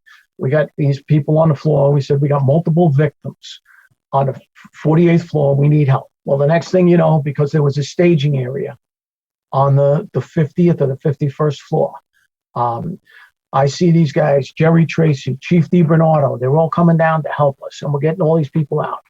And there were a couple of them that were in critical condition. They were so far exposed to this stuff.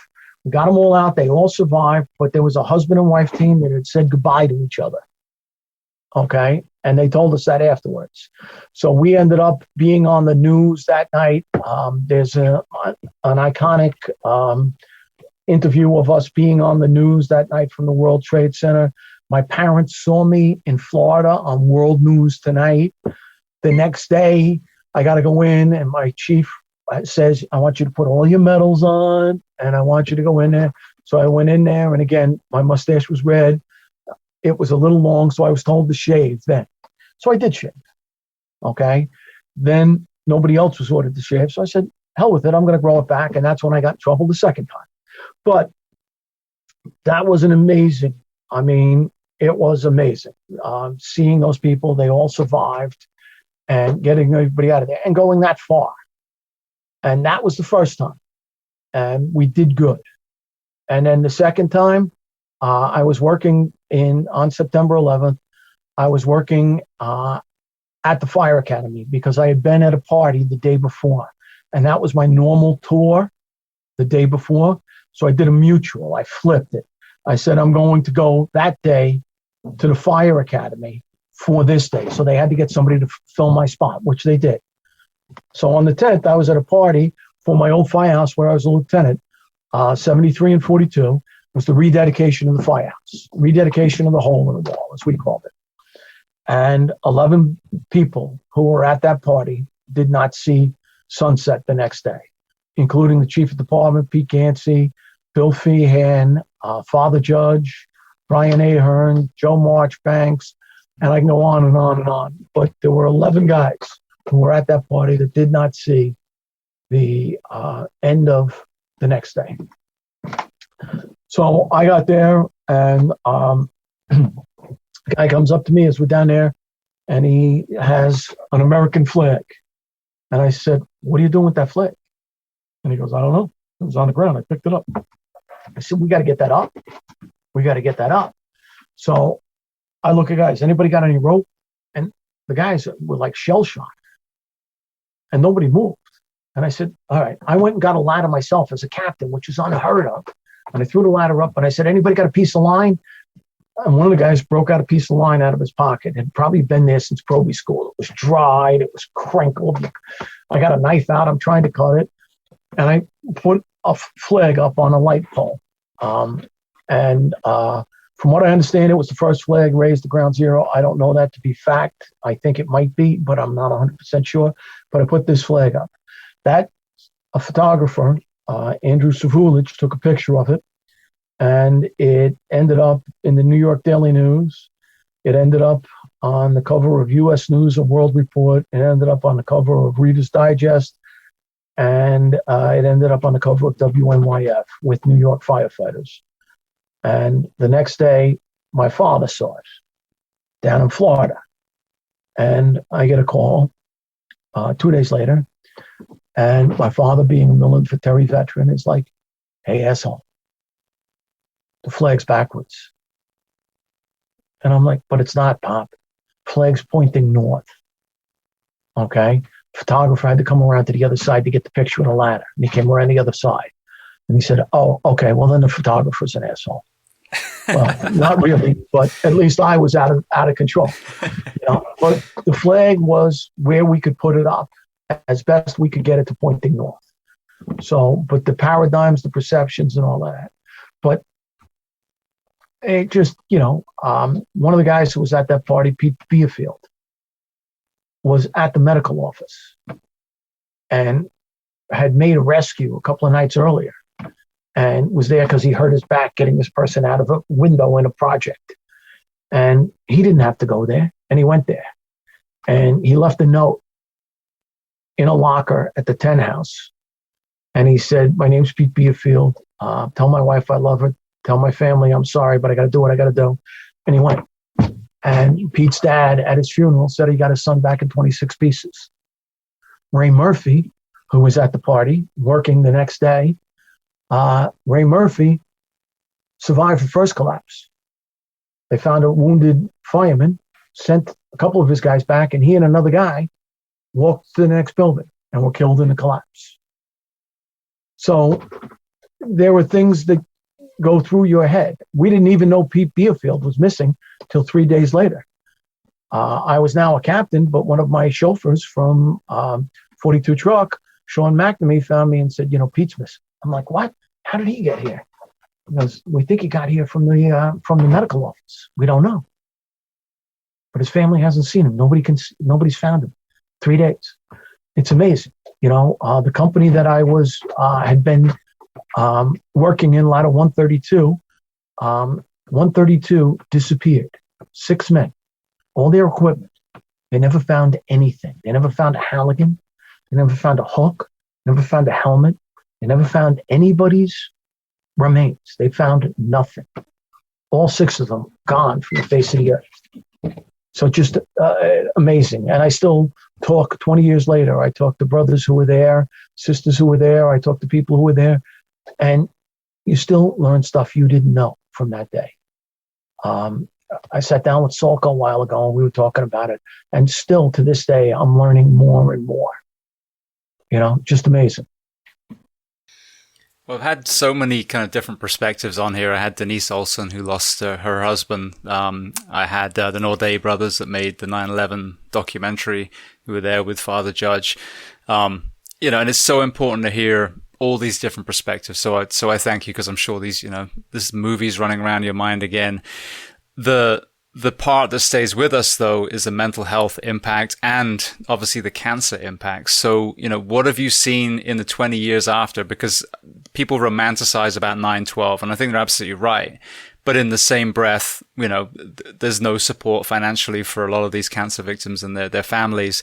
So it's kind of lip service sometimes. So what has been the ripple effect of that on the men and women of FDNY, PD, Port Authority, etc.? Well, very honestly, I think, people do romanticize 9/12, that we responded to every run we went on, and, still the greatest job in the world.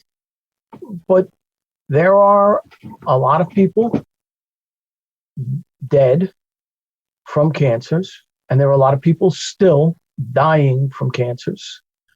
And it has to be funded. These people have to get what they deserve. It's only right. And, our politicians, there is a lot of lip service in politics. No ifs, ands, or buts, but we have to make sure that these people are taken care of all the time. All of the people who were there, all of the people who were exposed to get taken care of. I mean, what's going on? You've got to just make sure that you talk to your politicians and understand that they are supporting the men and women who were down there, the brothers and sisters. I got friends from all over the country who were there. Bobby Halton was there. My buddy Chris from Sacramento was there with the task force. There were people from all over the country there. You got to support the men and women who were there. But the other thing that I'm very, very, how do I put this properly, aware of is the people out there who are scamming. The men and women who say they were there and were never there. And they're trying to take money and they're trying to take benefits from other people who deserve it. Okay? People you have to go and do your due diligence to make sure you find out that this person was there. I have seen people giving speeches on about 9/11 who were never there, and I have given speeches on 9/11. Last year, I was truly honored on 9/11. It was a couple of days before, but Goodfellow Air Base asked me to come down and talk to the military fire service recruits at Goodfellow Air Base in San Angelo, Texas, about 9/11. And I went down there and I talked to them. And very honestly, I have talked to people. I have been out to Sacramento and done a stair climb. I have been to Missouri and done a stair climb and talked to people on 9/11. If I do anything, I will never take a dime. I will make sure that a donation is made to a charity for the widows and orphans or to the cancer or whatever else, to something for that. Now, the military, I wouldn't even ask for a charity donation because I was so proud to be down there at Goodfellow Air Base. But I was down there and talked to, it's the Marine Corps, the Navy, the Army, the Air Corps, and the Coast Guard. And it's also the Supply Corps, which is where they house all of their equipment. So those 6 parts of the government, that's where all their firefighters are trained. The fire service in the military is in great hands. And they're great young men and women. And I was blessed to be down there, and it recharged my soul. So I think the cancer, we got to be aware of the cancer and take care of our brothers and sisters. But the other thing with that is for anybody in the fire service, not just 9/11, Miami-Dade, I think 60-something% of their retirees have some kind of cancer. Okay, brothers and sisters, you got to go out and take care of yourself. You got to go out and have the tests. I got that Irish mayonnaise skin, and I know our video is not coming out, but I like to call it pink and peel. Okay, I am as white, milk toast. Okay, listen, you got to go see the dermatologist. You got to go see the doctors. You got to follow up on something. You got to have a colonoscopy. Okay, listen, colonoscopies, they're no fun. Okay, and I will admit that I've had more than my share, but I've had them. Okay, you got to go out and take care of yourself. And very honestly, a colonoscopy is nothing. Okay, because all it is the prep, and you got to go to the bathroom a lot. But the actual procedure is a piece of cake. Okay, you don't even remember it. I was in the middle of talking to the doctor who married one of my captain's nieces. That's how small a world this is. And we were talking, and I said, okay, when are we going to do this? He's like, Mike, you're done. What? I was in mid-sentence and I fell asleep? Yeah, you're fine. Okay. It was unbelievable. But we got to take care of ourselves. If something doesn't feel right, it's not right. Go take care of yourself. Well, I think the understanding as well that the job is set up to kill you. You look at what we're exposed to. You look at the damage sleep deprivation does. You look at, some first use in the food that's available. Like we are swimming upstream when it comes to our health in the fire service. So you have to be more proactive than the accountant or the butcher because, they get to go to bed at night. They have access to local supermarkets. They can leave when they want and we can't, and we're exposed to so much and our immune system is just absolutely battered over a career. So yeah, I think there's so much work when you're on the job and then especially when you transition out or retire. Really now you're a full-time health professional trying to undo all the damage that happened to you while you were serving. Absolutely. And it's so important that you are your own advocate with your doctors, with your mental health, go talk to people. Okay. Go find people. And then if you're out of the job like I am, as I said, I'm retiring. I taught my last class in the city the other day. And my wife is retiring. We're going to travel a lot, but we're also going to figure out some volunteering stuff, what we're going to do, how we're going to give back. Okay. And there's nothing better than being in that position to give back.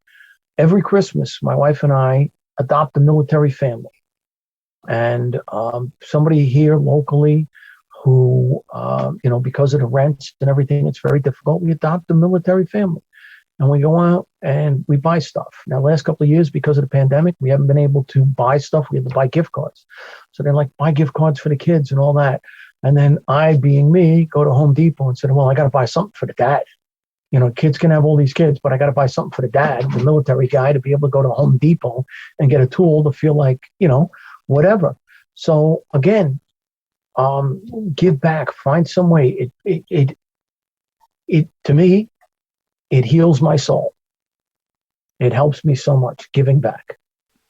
Well, I think that's a real key when it comes to transition as well. Like over and over and over again in the first responder professions and the military professions that have come on this show, the transition story, there's so often there's a struggle element to it. And some people get to a very, very dark place. And you look at all the things that we've discussed as far as the beautiful part of the fire service, the camaraderie, the sense of purpose, but then you have, especially in the generation like between yours and mine pretty much, where we were raised on this kind of false facade of what masculinity is. And I don't mean that in a toxic masculinity way. I mean, in literally, it was a facade, the kind of, John Wayne bullshit that was fed to everyone. And then, so you get this two-dimensional version where that kindness and compassion that took us into the job that we talked about making sure you maintain with the people we serve, we sometimes forget to show it to ourselves. So then when you transition out, you get a lot of these men and women that are lost, emotionally and mentally lost.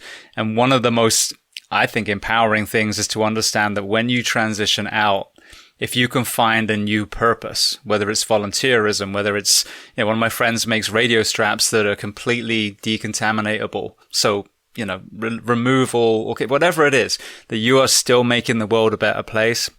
Just like you said, I think that's one of the most important things to look for when you make that transition from our profession to, whatever comes next. Absolutely. I agree wholeheartedly. I stayed in the teaching, impacting the fire service, being a part of it in an outside way. But it's so important, and having something to do. You got to have a hobby. You got to have family. You got to have, people, friends. If you don't have anything to go to, go get yourself a dog. You need something. Take a dog out for a walk. Whatever. It's so important that we spend time for us, and that's part of the whole thing with the fire service is transitioning out. But understanding that it's okay to transition out. It's okay to do other things. Absolutely. Well, I want to touch on one quick point before we go to some closing questions, because I come from a very, I shout from the rooftops about the strength and conditioning side and the importance of fitness in the fire service. And that can be from you're in a station that, runs alarms up the World Trade every day before, the horrendous tragedy, or you're not, and you have to work more on the gym side. But you talked about climbing 50 floors in the first World Trade Center incident. And then obviously that parallels with longevity and health in the fire service too. So what is your perspective of the fitness training and the nutrition element for performance and longevity in our profession? I think it's vitally important. Now, the first World Trade Center, we were in 3/4 boots. Most of us ended up taking our boots off because they were so loose. They were, the old rubber boots, and tying them around our necks and walking up the floors. Jim Tierney, the guy I talked about who used to smoke, made it up to 50 floors. He said that he left a piece of equipment on every odd floor and a hunk of Harlem spitting out on every even floor. But he made it up. It took him 2 hours to get up there. Okay. But you have to be in condition to do this. Now, the other thing is, very honestly, you have to have the right equipment to do this. Doing this in bunker pants right now would be 50 floors in bunker pants would be very hard. You have to know how you are going to do this. You have to have the right stuff to do this. But the conditioning and the nutrition, you have to have the food in you to do this. You have to be able to do this. And you also have to be very, very careful. Now, I know a lot of guys are into working out and all the other stuff, but some of them are using these supplements and things like that. You have to be hydrated at all times. You have to have your waters. You have to make sure that your body is fit to do this. You can't be a perfect sculpture. You can't be a beautiful Adonis and not be fit to fight fires. I used to work with a guy who was a triathlete, and we used to call him porcelain because every fire he went to, he got hurt. Okay? Something hurt. I hurt my shoulder. By the way, do you have an application for that triathlon? I'm going to run a triathlon, but I'm not physically fit enough to pull ceilings. Okay? It is a balance. It is a work balance between both of those things. Okay? Fitness, nutrition, and the right muscle groups to be doing what we're doing, using your shoulders, using your arms to be able to hit, to be able to use a Halligan, to be able to use an axe, to do the stuff we need to do. And if you need help with it, ask your senior person, get some training, and do some stuff that'll make you better at those tasks. The tasks that you are required to do in your department, be good at them. No, that's so good to hear. And I think it mirrors what so many people on here have said. And there's some great training modalities that do mirror what we do. But as you were saying, if you've got a 50-story building next to you, then there's no better way to prepare for that than doing stairs, if you don't get called to it all the time. But then conversely, if you're in a place that's basically, single-story, single-family homes, then yeah, maybe your training will look a little different. Now, you talked about taking the 3/4 length boots off. I just wanted to throw this at you. I have, again, a very unusual lens because I'm from the UK originally. I've worked in all these different fire departments. Out west, our helmets were a lot smaller. I've come over here, I've had the large helmets. I've seen the draw towards the leather helmets, but then you look in the carcinogen element and leather is a big sponge. But one thing that really turns my stomach is this kind of like tearing apart of, for example, the European helmets. Now, I'm a huge fan of innovation. Whatever can increase my chance of making a rescue, I think is important for us to pull in. We'll be innovative with, ticks and those kind of things. But when it comes to the helmets, for example, it kind of, to me, is the example of how we looked at mental health for the longest time, like we hang on to them. I think it's an amazing part of our history, but to me, it would be like the Navy SEALs still wearing the tin helmets from World War I. So how do we separate tradition, which I think is courage and compassion and, camaraderie, but get away from latching onto clothing and tools when it comes to tradition and get our men and women to maybe be a little more progressive with what we're wearing and carrying? I think that's through, again, training. And, we still have departments out there getting pike-headed axes, okay? A one-dimensional tool. Why? Well, because we've always done this. We still have departments that have ladders on the outside of their pumpers, and they have a 24 and a 16, and the roof ladder's on the outside. Well, if I'm stuck on a second floor, I want the 24 being there, okay? Why isn't the 24 on the outside? Because the apparatus manufacturer thought it looked better this way, and they put it on there? Well, that's bullshit, okay? Put the ladders on there the way that'll fit you. We have to get the European helmets in here and get testing done, okay? See how they feel, see how they work, see how they're done. I am a traditionalist. I love the old helmets. I like them. I've used them a lot. They've gotten beat up. I haven't had stuff go down my neck as much. And again, we were wearing the old coats, the 3/4, the boots and the 3/4 coats, okay? And stuff was going down. You were pulling ceilings and embers were going down your neck. And that's one of the things that helped you. It depends on how the helmets work. I haven't seen them in our area be tested yet. And they have to be. They have to be. And everything else. Listen, thermal imaging cameras have come so far with the testing and everything else. It's amazing. Now you have the little ones. The face pieces are now going to be heads-up displays.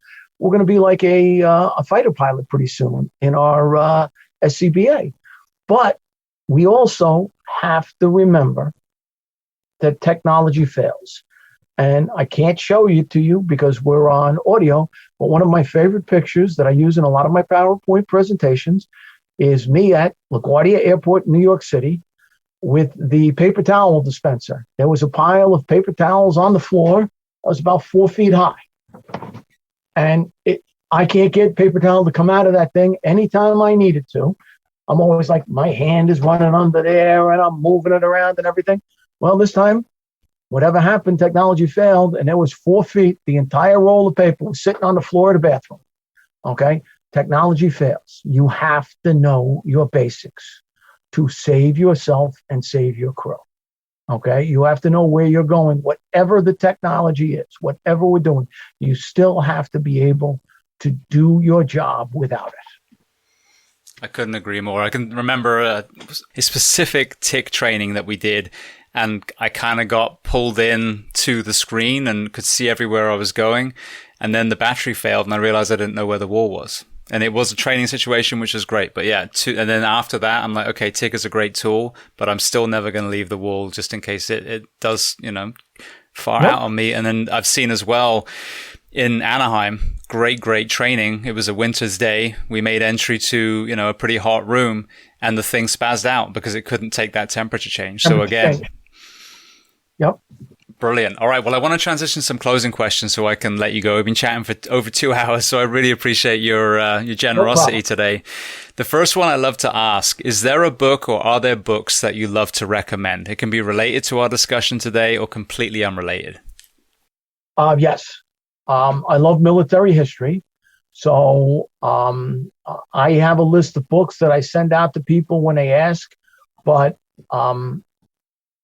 Seven Roads to Hell, A Screaming Eagle's Diary of Bastogne, The Simple Sounds of Freedom.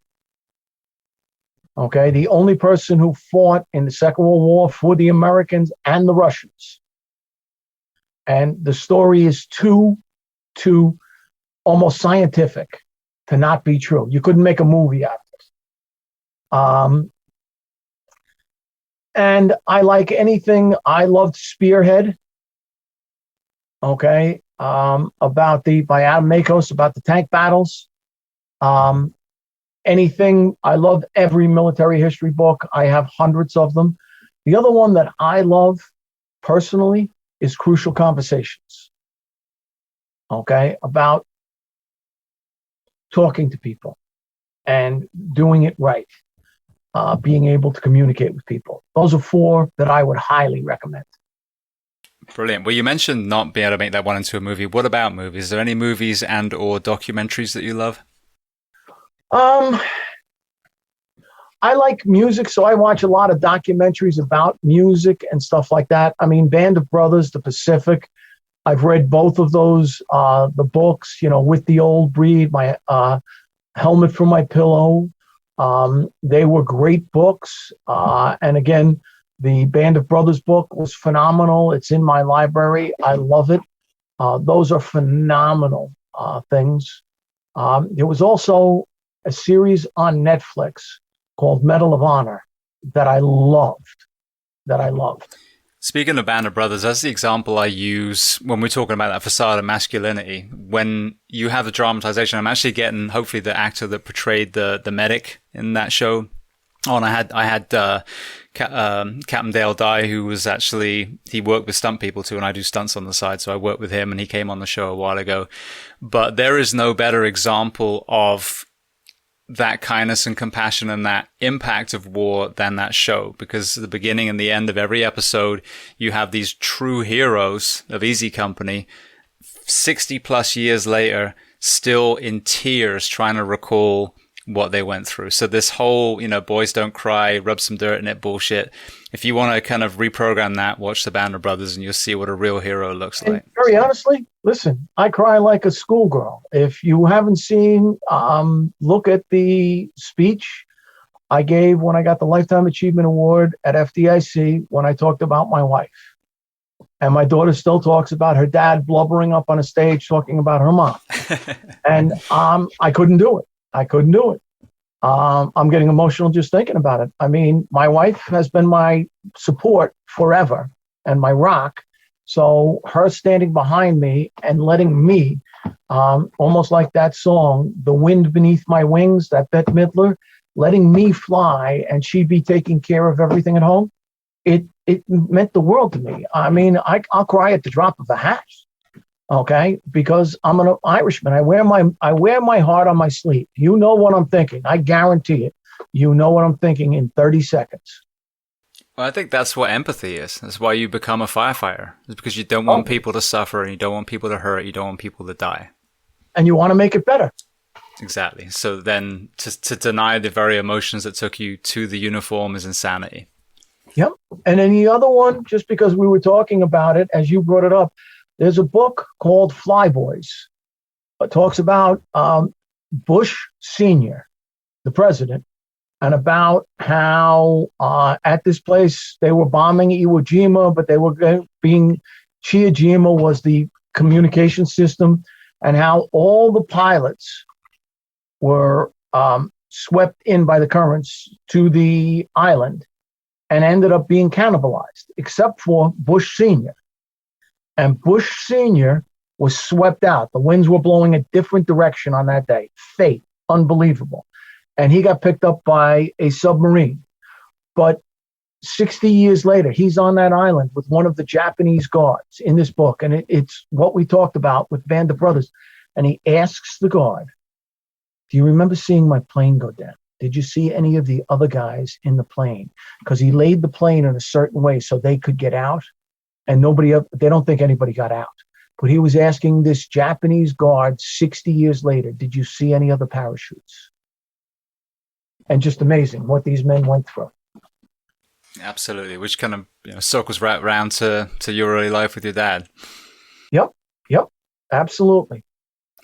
So the next question, is there a person or are there any people that you would recommend to come on this podcast as a guest to speak to the first responders, military, and associated professions of the world? Well, I think you've had a lot of the guys I like. You've had John Walters, correct? Yes, sir. Yeah, I actually was talking to him the other day. Yeah, so he was the other person that kind of connected me with you. And Mike Galliano, Dave Gallagher from, he's down in Florida now, but he was in Ohio, Yuba Heights, Ohio. He's a great one. How about Mike Champo, Lieutenant Champo? It's funny. He has come because I go to the Orlando Fire Conference every year, and I procrastinate by minutes and always miss his class. So I've never really spoken to him, but I've been at the conference doing a class right next to his class. But yeah, he's someone I need to get on as well. And another one who would be very interesting is my friend Paul Hagelin. Paul Hagelin was the captain of Rescue 4, and his brother Danny and I grew up together. We were a couple of months apart in age. And Danny was a fireman in Rescue 4. Paul was the captain. And Danny has since passed of 9/11 cancer. And Paul's got a great history in the FDNY, And he would be an excellent person to talk to.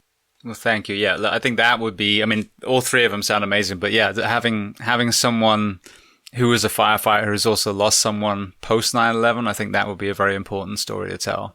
Absolutely. And Danny was a great, great guy. And, just horrible. I'm so sorry to hear that. And that's again, why we need to keep talking about it, because seeing that fight for the financial side a few years ago just nauseated me. Oh, yeah. All right. Well, then the last question before we make sure people know where to find you and, any places to reach out to you for classes or not, depending on what you're going to be doing from now on. What do you do to decompress? You talked about fishing for peace and quiet. Is there anything else? I like, very honestly, I like sitting in my easy chair and reading a book. I like just relaxing. I do play probably a little too much. I like to play word games to test my brain on my phone. So I sometimes spend a little too much time playing word games. But I love the English language. I love words. And I love reading.